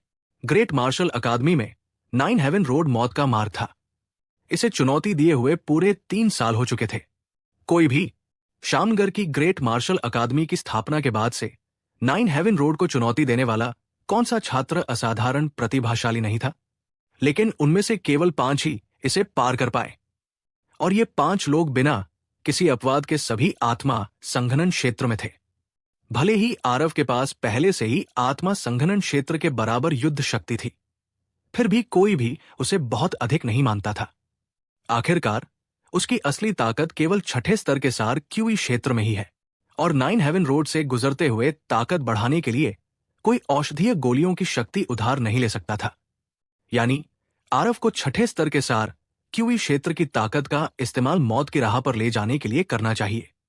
पहले सार क्यूई क्षेत्र के छात्र जिन्होंने 9 हेवन रोड को चुनौती दी, वे सभी बिना किसी अपवाद के मर गए। 9 हेवन रोड पर सार क्यूई क्षेत्र की जीवित रहने की दर 0 थी। ये जीवित रहने की दर थी, न कि पास होने की दर। इसलिए आरव इसे चुनौती नहीं दे रहा था, बल्कि आत्महत्या करने जा रहा था। ऐसा लग रहा था कि जहर खाने के बाद आरव लगातार चमत्कार कर रहा था। लेकिन इस बार किसी को नहीं लगता कि वो फिर से कोई चमत्कार कर सकता है। आरव ने बाहर की चर्चा की परवाह नहीं की। उसने अपने शरीर की स्थिति को समायोजित किया और नंदिनी को अपनी नजरों से ओझल हुए बिना उसकी देखभाल की। जब से नंदिनी ने होश खोया है, तब से वो नहीं जागी है। आरव के पास भी नंदिनी की वर्तमान स्थिति के लिए कोई समाधान नहीं था। वो केवल अपनी सार ऊर्जा का उपयोग करके उसके शरीर में मौजूद ठंड के जहर को दबा सकता था। 9 ये निरपेक्ष मेरिडियन कोई मजाक नहीं था। एक बार जब ये फट गया तो ये ज्वालामुखी के फटने जैसा होगा, अप्रतिरोध्य बल के साथ आगे बढ़ेगा। अगर आरव अभी भी कीमिया सम्राट होते तो 9 यिन निरपेक्ष मेरिडियन स्वाभाविक रूप से उन्हें परेशान नहीं करता, लेकिन उनकी वर्तमान साधना बहुत कम थी। आरव, मिस नंदिनी, वो क्या ऐसा हो सकता है कि उसे बचाने के लिए आपके पास भी कोई उपाय नहीं है? गौतमी ने पूछा। आमतौर पर प्यारी और आज्ञाकारी नंदिनी को इस तरह खत्म होते देख शिक्षक अनुपमा को कई तरह की भावनाएं महसूस हुई। बगल में बैठी गौतमी भी आज अप्रत्याशित रूप से शांत थी और उसने आरव से आंख मूंद कर झगड़ा नहीं किया। यह सुनकर आरव के आंखों से आंसू निकल आई और उसने कहा, अगर मेरे गुरु यहां होते तो नंदिनी की वर्तमान स्थिति के साथ मैं उसे ज्यादा से ज्यादा आधे साल तक ही जीवित रख सकता हूं। आधे साल के बाद ठंड का जहर पूरी तरह से फूट जाएगा और मैं इसे और नियंत्रित नहीं कर पाऊंगा। वो श्रीतम वास्तव में मरने के लायक था। अगर मैं होता तो मैं निश्चित रूप से उसे टुकड़ों में काट देता, गौतमी ने अपने दांत पीसते हुए कहा। गौतमी को श्रीतम जैसे व्यक्ति पर जरा भी दया नहीं आई। दूसरी ओर आरव की बातें सुनकर शिक्षक अनुपमा की आंखें बड़ी हो गई। तुम्हारे पास वाकई एक शक्तिशाली गुरु है। वो कहाँ है? उसे यहां क्यों नहीं बुलाते? जब तक वो आएगा, न केवल वो नंदिनी का इलाज कर सकता है, बल्कि तुम्हारी समस्याएं भी दूर हो जाएंगी। आरव ने जानबूझकर कहा कि उसके पास एक गुरु है, क्योंकि उसे डर था कि शिक्षक अनुपमा और उसके साथी अपनी कल्पनाओं को बेलगाम छोड़ देंगे। शिक्षक अनुपमा बहुत बुद्धिमान था। वो पहले से ही आसन्न मृत्यु का सामना कर रहा था और उसके गुरु नहीं आए, जिससे अपरिहार्य रूप से कुछ विचार उत्पन्न हुए। वास्तव में आरव ने बहुत पहले ही शिक्षक अनुपमा को समझ लिया था, जो पूछना चाहती थी, लेकिन अपनी जुबान को रोके हुए थी। यही कारण था कि उसने ऐसा कहा। हालांकि उसके शक्तिशाली गुरु कहां से आएंगे? आरव ने कड़वी हंसी हंसी। गुरु सच में शक्तिशाली है, लेकिन वे ऐसे व्यक्ति हैं जो एक जगह शांत नहीं बैठ सकते। अपना सारा ज्ञान देने के बाद वे दुनिया की यात्रा पर निकल गए। मुझे भी नहीं पता कि वे अब कहाँ है। आरव की ये बात सुनकर शिक्षिका अनुपमा बहुत निराश हुई। जो व्यक्ति आरव जैसा राक्षस पाल सकता है, वो निश्चित रूप से एक बहुत शक्तिशाली व्यक्ति होगा। वो शायद कीमिया का राजा या किंवदंतियों में से कीमिया का शासक भी हो सकता है। अगर वो मौजूद होता तो प्रकाश झा बेलगाम होने की हिम्मत कैसे कर सकता था? लेकिन 9 हेवन रोड एक सार क्यूई क्षेत्र का छात्र के लिए मौत का क्षेत्र है। क्या 9 हेवन रोड में प्रवेश करना स्वेच्छा से मृत्यु की अपेक्षा करना नहीं है? हालांकि शिक्षक अनुपमा और एल्डर सोमेश आरव से सहमत थे, फिर भी वे आरव से ज्यादा उम्मीद नहीं रखे हैं। ये सिर्फ उनके साथ ही नहीं था, पूरे ग्रेट मार्शल अकादमी में किसी को भी आरव से बहुत उम्मीदें नहीं थी। उस समय जब कार्तिक सोलंकी ने प्रवेश किया था तो लगभग निश्चित मृत्यु थी। आप केवल छठे स्तर के सार क्यूई क्षेत्र में हैं। आप नंदिनी को लेकर क्यों नहीं भाग जाते? गौतमी भी बगल से शामिल हो गई। आरव ने अपना सिर हिलाया और कहा, आपको लगता है कि प्रकाश झा एक मूर्ख है? वो मुझे भागने का मौका कैसे दे सकता है? मुझे डर है कि उसने अकादमी से बाहर निकलने वाले हर एक रास्ते पर पहले से ही लोगों को तैनात कर रखा है। जहां तक मेरे निवास की बात है तो निश्चित रूप से उस पर कई लोग नजर रख रहे हैं। जब तक मैं इस घर से बाहर कदम रखूंगा, मेरी सारी हरकतें उसकी मुट्ठी में होंगी। आपकी चिंता के लिए धन्यवाद। ये ठीक है, मुझे पता है कि मैं क्या कर रहा हूं। भले ही ये 100% न हो, लेकिन मुझे कम से कम 30% विश्वास है कि मैं 9 हेवन रोड से गुजर सकता हूं। आरव ने आत्मविश्वास से कहा, क्या आपको 30% विश्वास है? क्या आप मजाक कर रहे हैं? 9 हेवन रोड सार क्यूई क्षेत्र के लिए मौत का क्षेत्र है। आप वास्तव में कहते हैं कि आपको 30% विश्वास है? क्या आप हमें बरगलाने के लिए इन शब्दों का उपयोग करने की कोशिश कर रहे हैं? गौतमी चिल्लाई। हालांकि शिक्षक अनुपमा ने कुछ नहीं कहा, लेकिन उनके हाव भाव को देखकर ऐसा लग रहा था कि वो भी इस पर यकीन नहीं कर रहे थे। 9 हेवन रोड सार क्यूई क्षेत्र के लिए निश्चित मौत थी और आरव ने वास्तव में कहा कि उसे 30% विश्वास था। इसे आश्वस्त करने वाले शब्दों के अलावा कुछ भी नहीं माना जा सकता था। आप मुझ पर विश्वास न करने का विकल्प चुन सकते हैं, लेकिन आप मेरे गुरु पर अविश्वास नहीं कर सकते। गुरु की शक्ति आपकी कल्पना से परे है, इसलिए आपको मुझ पर भी विश्वास होना चाहिए, आरव ने हंसते हुए कहा। वास्तव में आरव का आत्मविश्वास स्तर 50% से कहीं अधिक था। वो बस डर गया था कि यह बहुत ही चौंकाने वाला होगा। यही वजह थी कि उसने स्पष्ट नहीं करने होने का फैसला किया। आरव ने 9 हेवन रोड को चुनौती देने की हिम्मत इसलिए की क्योंकि उसे एल्डर सोमेश से यह समझ में आया कि यह 9 हेवन रोड एक गठन था, विशाल सरणी। एक छोटे से 9 हेवन रोड के लिए सरणी दांव में अपनी उपलब्धियों के साथ उसे मारने की कोशिश करना आसान नहीं था। अगर आरव की साधना बहुत कम न होती तो इस व्यू को तोड़ना बच्चों के साथ घर खेलने से ज्यादा अलग नहीं होता। बेशक आरव भी पूरी तरह से निश्चित नहीं था। कुछ व्यू संरचनाओं में अविश्वसनीय रूप से शक्तिशाली शक्ति होती है, जो कि वो अपने वर्तमान साधना क्षेत्र में झेल नहीं सकता था। जहां तक बारीकियों की बात है तो उन्हें जानने से पहले 9 हेवन रोड में प्रवेश करने तक इंतजार करना होगा। आरव को इतना आत्मविश्वासी देखकर शिक्षक अनुपमा और गौतमी को भी नहीं पता था कि ऐसा क्यों है, लेकिन उन्हें कहीं से भी अधिक आत्मविश्वास मिला। शायद आरव वास्तव में फिर से एक और चमत्कार कर सकता है। 3 दिन बाद 9 हेवन पीक के तल पर छात्रों ने इस क्षेत्र के चारों ओर इतनी भारी भीड़ लगा दी कि पानी भी नहीं बह सकता था।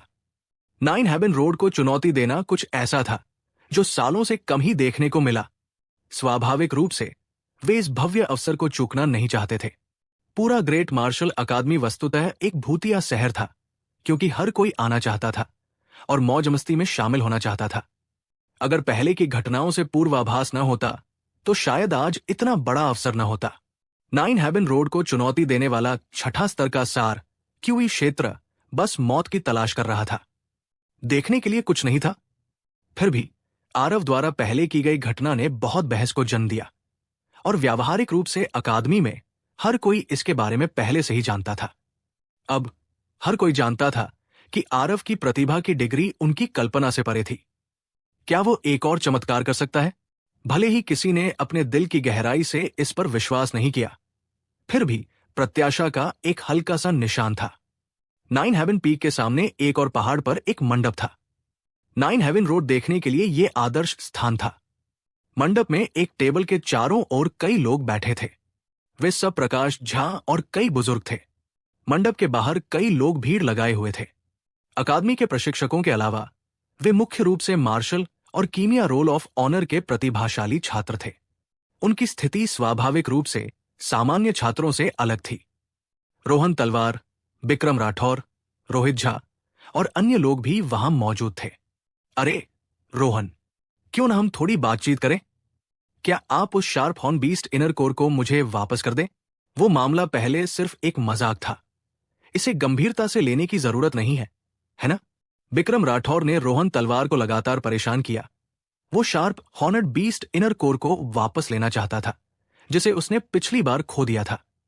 रोहन तलवार ने उसकी ओर देखा तक नहीं और अपने काम में लगा रहा, आंखें बंद करके धैर्यपूर्वक आरव के आने का इंतजार करते हुए। मैं कहता हूं, तुम इतने नासमझ क्यों हो? तुम पहले से ही इतने शक्तिशाली हो। तुम्हें आंतरिक कोर की क्या जरूरत है? बेहतर है कि तुम इसे मुझे वापस कर दो। रोहन तलवार ने बिक्रम को पूरी तरह से नजरअंदाज कर दिया, लेकिन थोड़ी देर बाद एक्साइटेड होकर कहा, आरव यहां है। रोहन तलवार की पलकें फड़क उठीं, लेकिन उसने जल्दी से अपना संयम वापस पा लिया। चलो हम उस बारे में बात नहीं करते, चलो आरव के बारे में बात करते हैं। क्या तुम्हें लगता है कि उसके पास इसे पार करने का मौका है? पता नहीं, रोहन ने कहा। बिक्रम राठौर यह सुनकर पूरी तरह से चकित हो गया, क्योंकि रोहन तलवार का जवाब पता नहीं, बल्कि नहीं होना चाहिए था, क्योंकि 9 हेवन रोड कोई आसान सा परीक्षण नहीं था। रोहन तलवार का वास्तव में आरव पर इतना भरोसा था। भले ही उसके और रोहन तलवार के विचार पहले से ही परस्पर विरोधी थे, लेकिन बिक्रम रोहन की बातों को गंभीरता से लेता था। लेकिन इस बार बिक्रम राठौर ने आरव के बारे में बिल्कुल भी अच्छा नहीं सोचा। 9 हेवन रोड, यहां तक कि रोहन तलवार ने भी इसे आजमाने की हिम्मत नहीं की। हालांकि रोहन तलवार खुद को बहुत अच्छा समझता था, लेकिन खुद की जांच करने के बाद उसे पता था कि वो कार्तिक सोलंकी जैसी राक्षसी डिग्री तक नहीं पहुंचा है। यहां तक कि कार्तिक सोलंकी भी इसे पार करने से पहले लगभग मर गया था। वो इसे कैसे पार कर सकता था? तुम्हारा मतलब है कि वो इसे कर सकता है? ये कैसे संभव है? क्या तुमने नहीं कहा कि वो पहले सिबेश सा को नहीं मार सकता था? और परिणाम? ओ प्लीज, ये और वो एक ही बात नहीं है, ठीक है? सो सिबेश सा मिलकर भी 9 हेवन रोड को पार नहीं कर सकते। सो सिबेश सा को जोड़ना भी आरव जितना भयानक नहीं है। बिक्रम राठौर के पास जवाब देने के लिए कोई शब्द नहीं था, क्योंकि रोहन तलवार ने जो कहा वह सच था। बिक्रम राठौर को अचानक पता चला कि रोहन तलवार, जो हमेशा घमंडी रहा था, वास्तव में आरव से अपनी हीनता को स्वीकार करने के संकेत दे रहा था। रोहन तलवार एक ऐसा अस्तित्व था जिसे अकादमी में सभी छात्र सम्मान देते थे। उसने हमेशा खुद को, गौतमी सहित सभी को अनदेखा किया था।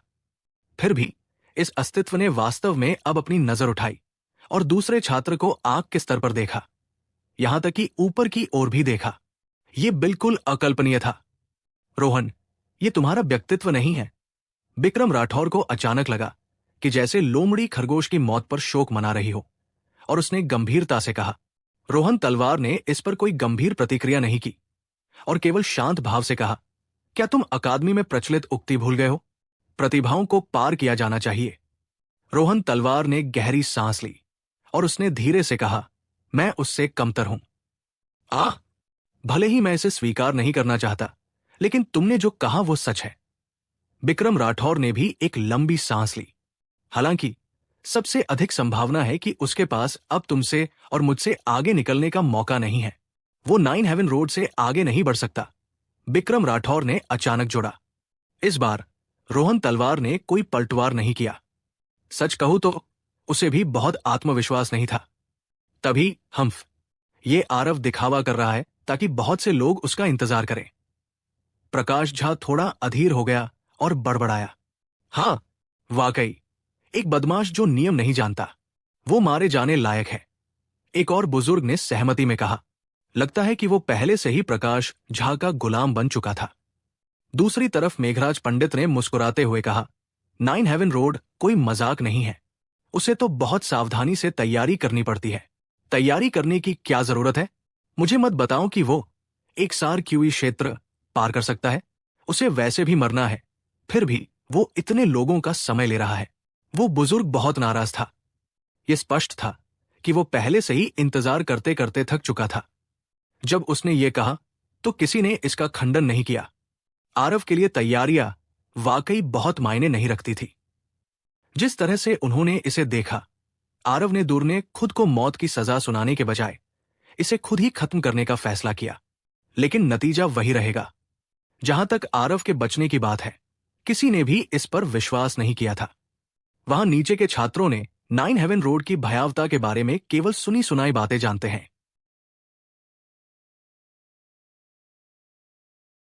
लेकिन इन बुजुर्गों और प्रशिक्षकों ने कई सालों में 9 हेवन रोड में गिरने के बाद छात्रों की नई लहरों को अंतराल भरते देखा था।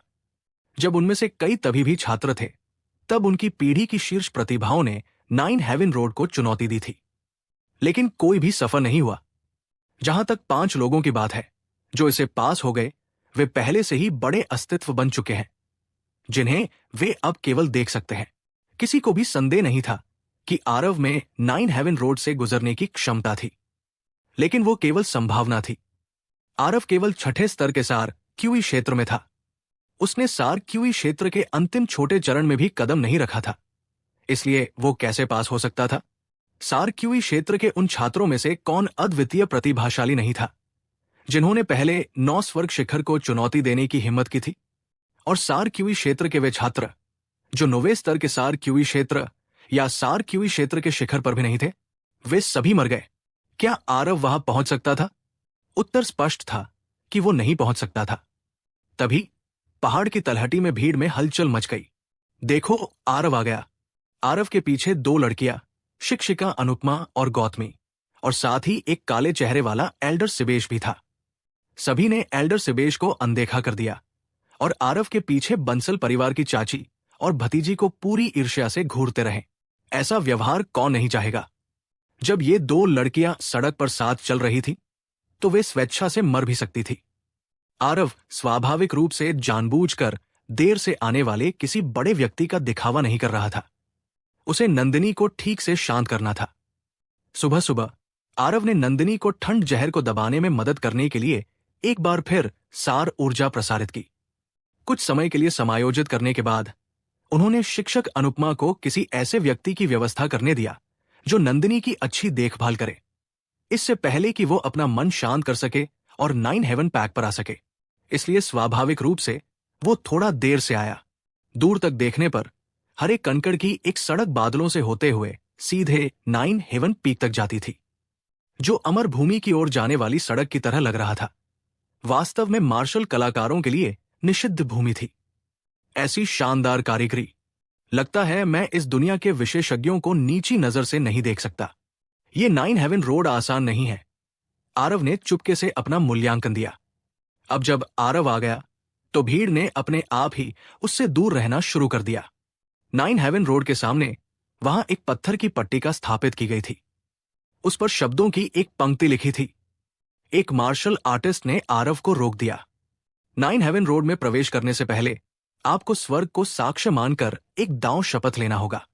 मैं स्वर्गीय दांव की कसम खाता हूं, एक बार जब मैं 9 हेवन रोड पर कदम रखूंगा, तो जीवन और मृत्यु भाग्य पर छोड़ दी जाएगी।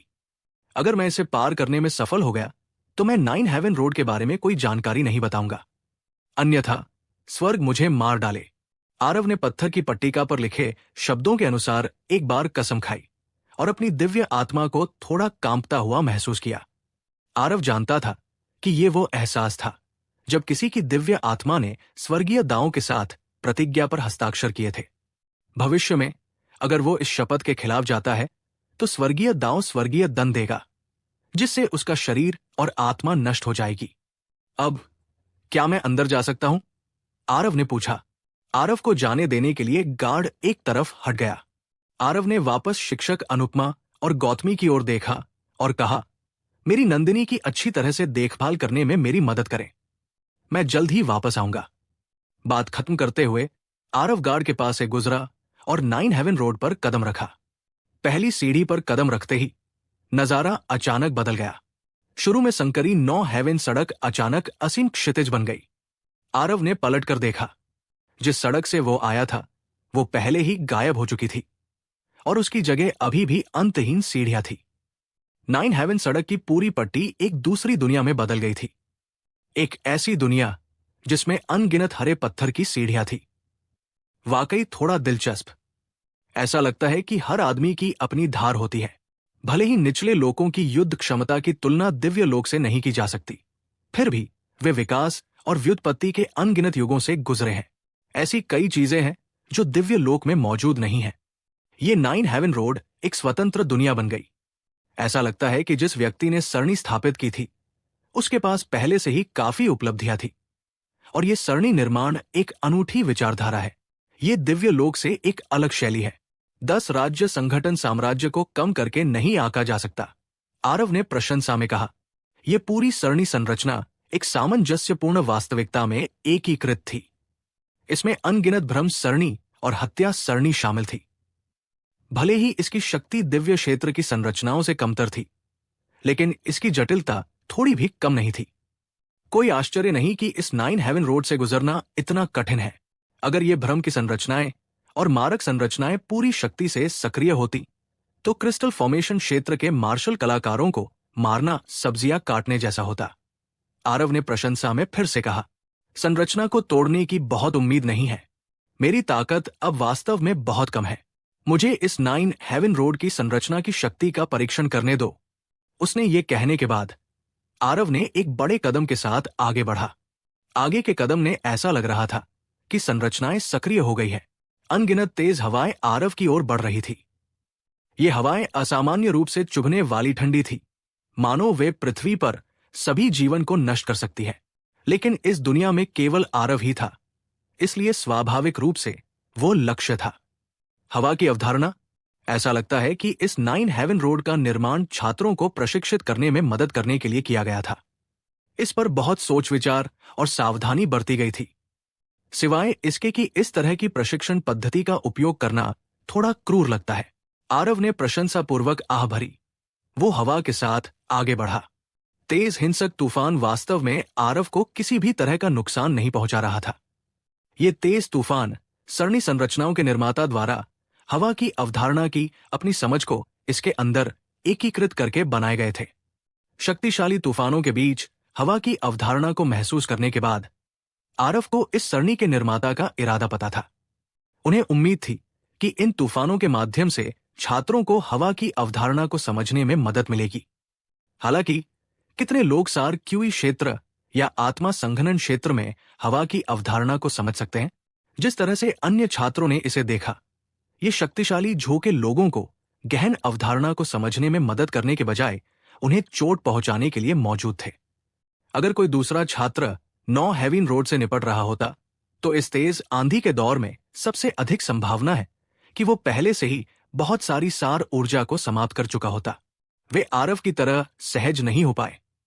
इन तूफानों की ताकत का सामना करने के लिए उन्हें अपनी सार ऊर्जा ढालों को सक्रिय करना पड़ेगा, अन्यथा ये तेज तूफान ब्लेड की तरह होंगे जो उनके शरीर को टुकड़ों में काट देंगे। यहां तक कि आत्मा संघनन क्षेत्र के छात्रों ने भी इस दौर को पार करने के बाद सार ऊर्जा की बहुत बड़ी मात्रा को समाप्त कर दिया होगा। सार क्यूई क्षेत्र के छात्रों की तो बात ही छोड़िए। यदि सार क्यूई क्षेत्र के छात्रों ने इस दौर का सामना करने के लिए सार ऊर्जा सुरक्षा का उपयोग किया तो वे सीधे 30% से 40% तक खो देंगे, और यह केवल पहला दौर था। इस तरह के व्यय के तहत यदि सार क्यूई क्षेत्र मर नहीं जाता तो वे कहां भाग सकते थे? इसके विपरीत आरव ने सुरक्षा के लिए अपनी सार ऊर्जा का उपयोग भी नहीं किया। उसने बस अपने शरीर को हवा के बल के साथ हिलाया और तूफानी हवा के ब्लेड उसके शरीर के पास से आसानी से निकल गए। ये तूफान एक विशाल हवा ब्लेड तकनीक की तरह थे। इस काटने की जगह में बेतहाशा, सर्वदिशात्मक और बिना किसी अंधे कोण के। यदि विद्यार्थी यहां आने के बाद अपने सार ऊर्जा संरक्षण को नहीं खोलते तो परिणाम बहुत गंभीर होते। आरव ने सार ऊर्जा संरक्षण का उपयोग क्यों नहीं किया? इसका कारण यह था कि हवा की अवधारणा के प्रति उनकी समझ इन तूफानों से कहीं अधिक थी। आरव के लिए इन तूफानी हवाओं में शामिल हवा की अवधारणा एक बच्चे के चलने की तरह थी। उसे चोट पहुंचाना स्वाभाविक रूप से संभव नहीं था। यह उल्लेख करने की आवश्यकता नहीं है कि आरव की शून्य तलवार तकनीक पहले से ही हवा की एक अत्यंत गहन अवधारणा को अपने भीतर समाहित किए हुए थी। सिवाय इसके कि आरव का सार क्यूई क्षेत्र साधना क्षेत्र बहुत कम था और हवा की अवधारणा की वास्तविक शक्ति को उजागर करने में असमर्थ था। बस इतना ही। उसकी साधना में वृद्धि के बाद शून्य तलवार की शक्ति भी तेजी से मजबूत होती जाएगी। हालांकि आरव वर्तमान में केवल सार क्यूई क्षेत्र में था, फिर भी ये इन तूफानी हवाओं के हमलों से बचने के लिए पर्याप्त से अधिक था। आरव बाहर का परिदृश्य नहीं देख सकता था, लेकिन बाहर के लोग आरव की स्थिति देख सकते थे। अधिक सटीक रूप से कहें तो वे ये नहीं देख पा रहे थे कि भ्रम की दुनिया के अंदर क्या हो रहा था, लेकिन वे स्पष्ट रूप से देख पा रहे थे कि आरव अभी क्या कर रहा था। 9 हेवन रोड पर कुल 999 पत्थर की सीढ़ियां थी। अभी आरव पहले ही 20 से ज्यादा सीढ़ियां पार कर चुका था। यह सिर्फ इतना था कि एक दर्शक के नजरिए से आरव की हालत बहुत अच्छी नहीं लग रही थी। आरव क्या कर रहा है? वो नशे में धुत होकर इधर उधर झूल रहा है। पता नहीं क्या वो भ्रम की दुनिया से मंत्रमुग्ध हो रहा है। मुझे ऐसा लगता है उसे बिना रुके इधर उधर झूमते हुए देखो। 9 हेवन रोड को कौन ऐसे संभालता है? हाँ, मैंने कुछ वरिष्ठ प्रशिक्षु भाइयों से सुना है कि अतीत में जब उन लोगों ने 9 हेवन रोड को चुनौती दी थी तो उन्होंने तुरंत अपनी सार ऊर्जा सुरक्षा खोल दी थी, जैसे कि कुछ भयानक हो। लेकिन आप आरव को देखिए, उसने कुछ भी नहीं खोला, बल्कि ऐसा लग रहा था कि वो नशे में है। वो 9 हेवन रोड को चुनौती देने वाले अन्य लोगों से बिल्कुल अलग क्यों है? हाँ, वरिष्ठों के अनुमान के अनुसार 9 हेवन रोड के पहले 333 कदम कुछ बाहरी बल परीक्षण हो सकते हैं, जो सार ऊर्जा पर अत्यधिक भार डालते हैं। जो लोग 333 कदम आगे चल सकते हैं, वे पूरी तरह से थक जाएंगे। लेकिन आरव बिल्कुल ठीक क्यों है? क्या ऐसा हो सकता है कि उसने जो सामना किया वो वरिष्ठों से अलग था? ये आरव वाकई एक आश्चर्य है। वो जो कुछ भी करता है वो बाकी लोगों से अलग है। बस अगर वो ऐसा करता है तो क्या वो पहले 333 कदमों में ही अपना दिमाग खो देगा? मुझे लगता है कि वास्तव में ऐसी संभावना है। देखो, आरव ठीक हो गया लगता है। उस व्यक्ति ने देखने के लिए अपनी आंखें स्थिर की, और आरव वास्तव में अब नशे में होने जैसा व्यवहार नहीं कर रहा था। वो लगातार चलता रहा। एक नजर में देखने वाले बता सकते थे कि आरव को पहले अवरोध को पार करना चाहिए था। ये पहला राउंड इतनी आसानी से पूरा हो गया? बड़े सोमेश ने अचंभित चेहरे के साथ आरव की आकृति को घूरते हुए कहा। अकादमी में एक प्रशिक्षक के रूप में वो बाकी छात्रों की तुलना में बहुत अधिक चीजें जानता था। इन चीजों को छात्रों के ताजा खून के अनुभव का उपयोग करके संक्षेप में प्रस्तुत किया गया था। 9 हेवन रोड पर पहले 333 कदम, और हर 33 कदम एक छोटी सी बाधा थी। हालांकि ये अज्ञात था कि वास्तव में ये छोटी बाधाएं क्या थी। चाहे कोई भी इन छोटी बाधाओं को पार करे, ये इतना आसान नहीं होगा। और क्या है, कुछ सार क्यूई क्षेत्र के छात्र पहली छोटी बाधा पर सीधे नष्ट हो गए, लेकिन आरव पूरे रास्ते ऐसे ही इधर उधर घूमते हुए इसे पार करने में कामयाब रहे। 9 हेवन रोड, 999 सीढ़ियां। वो केवल भाग्य से 33 सीढ़ियां पार कर पाया। पहली छोटी सी बाधा। उनमें से हर कोई ऐसा व्यवहार कर रहा है जैसे उसने पहले ही इसे पार कर लिया हो। प्रकाश झा ने ठंडी सांस ली। जाहिर है वो सभी के आश्चर्य से बहुत नाखुश था। जिस तरह से उसने देखा, आरव केवल भाग्य से पहली बाधा पार कर पाया। इसके अलावा पहली बाधा पार करने का कोई मतलब नहीं था। कई सार क्यू दायरे इसे पार करने में सक्षम थे। 9 स्वर्ग मार्ग का असली आतंक अंतिम 333 चरणों में था। हाँ, एक नजर में आप बता सकते हैं कि ये आरव एक फिसलन भरा बदमाश है। वो शायद अंतराल का फायदा उठाने में माहिर है। सबसे अधिक संभावना है कि उसने किसी खामी का फायदा उठाया हो, इसलिए उसके लिए ये इतना आसान था। एक और बुजुर्ग ने कहा, आप चाहे जो भी कहें, 9 हेवन रोड सार क्यू दायरे के लिए मौत का क्षेत्र है। ये सच है जिसे कोई नहीं बदल सकता। अतीत को देखते हुए एसेंस क्यूई दायरे का उच्चतम रिकॉर्ड बीच के 333 चरणों में था। भले ही आरव अविश्वसनीय रूप से स्वर्ग विरोधी हो, लेकिन उसकी सीमा अधिकतम अंतिम 333 चरणों में होगी। झांग सोंगताओ ने भी सहमति जताई। अन्य बुजुर्गों के विपरीत आरव के प्रदर्शन ने एल्डर सोमेश और शिक्षक अनुपमा को अधिक आत्मविश्वास दिया। इन पहले 333 चरणों का सबसे भयानक पहलू सार ऊर्जा की थकावट है। आत्मा संघनन क्षेत्र थोड़ा बेहतर है, लेकिन एक एसेंस क्यूई दायरे की सार ऊर्जा के लिए अंत तक टिके रहना बहुत मुश्किल है, भले ही वे इसे सहन करने के लिए पर्याप्त भाग्यशाली हों। बीच की 333 सीढ़ियां केवल सामने के हिस्से की तुलना में अधिक भयानक होंगी। अंत में वे अभी भी मर जाते हैं, लेकिन आरव ने पहले दौर में सार ऊर्जा सुरक्षा का उपयोग भी नहीं किया। उन्होंने मूल रूप से बहुत अधिक सार ऊर्जा खर्च नहीं की। एल्डर सोमेश ने उत्तेजित होकर कहा, आरव वास्तव में लोगों को असीमित आश्चर्य दे सकता है। शायद वो वाकई सफल हो जाए। शिक्षिका अनुपमा ने खुद से कहा, अरे वो आदमी बदबूदार और कठोर है। अगर वो मर जाए तो बेहतर है। गौतमी ने अपने उग्र और अनुचित स्वभाव को पुनः प्राप्त किया। शिक्षक अनुपमा ने मुस्कुराते हुए कहा, अगर वो मर जाता है तो आप इस जीवन में क्रिस्टल निर्माण क्षेत्र को तोड़ने के बारे में भूल सकते हैं। कौन परवाह करता है? गौतमी जिद्दी बनी रही, लेकिन उसकी आंखें सीढ़ियों पर आरव का पीछा करती रही। आरव 33वीं सीढ़ी पार करके 34वीं सीढ़ी पर उतरा। परिदृश्य अचानक एक बार फिर बदल गया। आग के समुद्र का एक विस्तार बन गया। आग की अवधारणा दिलचस्प। ये एक ज्वाला सड़क थी। चिलचिलाती लपटें आरव को तब तक भूनती रही जब तक कि वो जलने वाला नहीं था। लेकिन आरव के मुंह के कोने पर एक ठंडी मुस्कान चमक उठी। मुझे आश्चर्य है कि अगर आत्मा ब्रिस्टले दिव्य राजा को पता चले कि कोई उसके साधना कानून के सामने आग से खेल रहा है तो उसे कैसा लगेगा।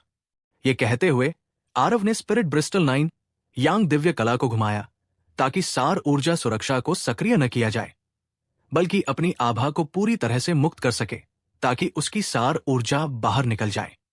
फिर आरव ने अपने कदम बढ़ाए और लगातार ऊपर की ओर बढ़ता गया। जहां से वो गुजरा, लपटें अपने आप पीछे हट गई। स्पिरिट ब्रिस्टल 9 यांग दिव्य कला के सामने आग की अवधारणा के साथ खेलना बस एक मजाक था। स्पिरिट ब्रिस्टल 9 यांग दिव्य कला दिव्य क्षेत्र में सर्वोच्च अग्नि गुण साधना कानून था। यह वस्तुतः आग की अवधारणा की सीमाओं तक पहुंच गया था। उस समय स्पिरिट ब्रिस्टल दिव्य राजा ने स्पिरिट ब्रिस्टल 9 यांग दिव्य कला की अंतिम तकनीक 9 सोन बर्निंग हेवन पर भरोसा किया और एक ही लड़ाई में प्रसिद्ध हो गया। उसने उस लड़ाई के दौरान 9 सोन बर्निंग हेवन का इस्तेमाल किया और उसने सीधे उस पर हमला करने वाले कई दिव्य राजाओं को जला दिया। तब से किसी ने उसे भड़काने की हिम्मत नहीं की, भले ही आरव की वर्तमान शक्ति अभी भी उथली थी। फिर भी यह कुछ ऐसा नहीं था जिसकी तुलना निचले क्षेत्र की नश्वर ज्वाला से की जा सके।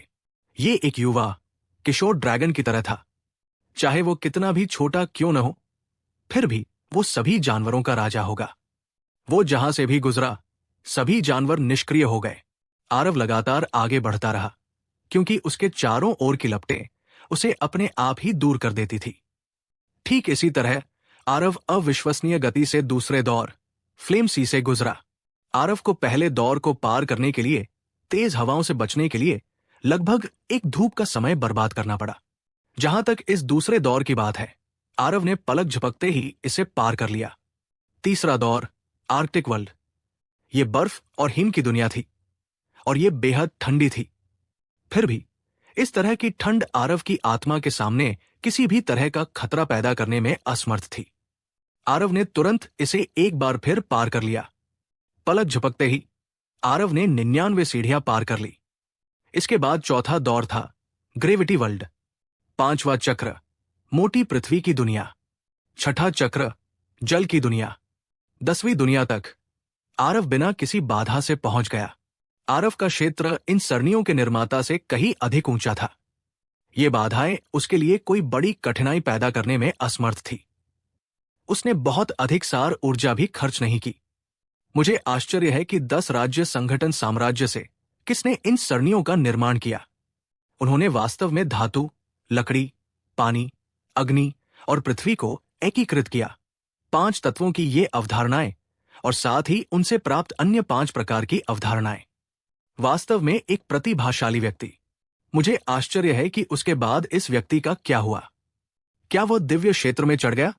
मैंने दिव्य क्षेत्र में पहले कभी ऐसी सरणियों के निर्माण की प्रतिभा के बारे में नहीं सुना। क्या ऐसा हो सकता है कि वो बहुत पहले मर गया था? आरव भावुक हो गया। मार्शल कलाकारों की दुनिया अनगिनत खतरों से भरी हुई थी। साधना के मार्ग पर खतरों के अलावा जो और भी डरावना था वो था मानव हृदय। प्राचीन काल से, चाहे वो दिव्य क्षेत्र हो या निम्न क्षेत्र, प्रतिभाएं बैल के बालों की तरह प्रचुर मात्रा में थी। हालांकि केवल कुछ ही उल्लेखनीय मुट्ठी भर लोग वास्तव में परिपक्व हो पाए। दिव्य क्षेत्र के शिखर पर खड़े लोगों में से कौन सा व्यक्ति अपनी वर्तमान स्थिति को प्राप्त करने के लिए प्रतिभाओं की अनगिनत लाशों पर नहीं चला? यहां तक कि दक्षराज जैसी अद्वितीय प्रतिभा भी परिपक्व होने की प्रक्रिया में चोट लगने के बाद गिर गई। दूसरों की तो बात ही छोड़िए, आरव की राउंड को साफ करने की गति ने बाहरी दुनिया में बहुत बड़ा हंगामा मचा दिया। वो बहुत तेज था। पहले कदम से लेकर पहले 333 चरणों को पार करने तक आरव ने 2 घंटे से भी कम समय बिताया। ये बहुत ही चमत्कार है। एक छात्र ने अपनी आंखें रगड़ी और अविश्वास में पूछा, क्या मेरी आंखों में कुछ खराबी है? ये 9 स्वर्ग मार्ग कब से पार करना इतना आसान हो गया? क्या आपके मस्तिष्क में छेद है? अगर इसे पार करना आसान है तो आप इसे क्यों नहीं आजमाते? मुझे लगता है कि तुम्हें यह भी पता नहीं होगा कि तुम कैसे मरोगे। लेकिन आरव केवल 6ठे स्तर के सार क्यों दायरे में है? वो इतना तेज कैसे हो सकता है? मैंने सुना है कि ये 9 स्वर्ग मार्ग ऐसी जगह नहीं है जहां केवल शक्ति का परीक्षण किया जाता है। परीक्षण में जिस चीज पर जोर दिया गया है वो है क्षमता। उस दृष्टिकोण से देखें तो इस आरव की प्रतिभा वास्तव में इतनी राक्षसी है कि ये अकल्पनीय है। लेकिन मुझे नहीं पता कि वो बाद के 666 चरणों को पार कर सकता है या नहीं। शायद वो वास्तव में इसे पार कर सकता है। दोनों ने एक दूसरे को देखा। वे दोनों इस विचार से भयभीत थे। 6ठे स्तर का सार क्यूई क्षेत्र 9 स्वर्ग मार्ग से गुजर रहा है। ये असंभव है, बिल्कुल असंभव। 9 स्वर्ग मार्ग सार क्यूई क्षेत्र के मार्शल कलाकारों के लिए निषिद्ध भूमि थी। उन्हें भी नहीं पता था कि क्यों, लेकिन एक बार ये विचार उठने के बाद ये उनके दिल की गहराई में दफन एक बीज की तरह था। इसने जड़ें जमाई और अंकुरित हुए और इसे अब और नहीं रोका जा सकता था। दूसरी ओर जब आरव ने पहले 333 कदम पार किए तो प्रकाश झा अपने पैरों पर कूद पड़ा। उसने आरव को देखा जो उसी तरह पहाड़ पर आधे रास्ते पर था। कोई उसे इतना चौंकने के लिए दोषी नहीं ठहरा सकता था। आरव की राउंड पास करने की गति बहुत तेज थी। उसने बिना किसी देरी के रास्ते में सभी प्रतिरोधों को कुचल दिया। केवल कुछ ही छात्र थे जो 9 स्वर्ग मार्ग से गुजरे। उनके प्रदर्शन को गुप्त नहीं रखा गया था।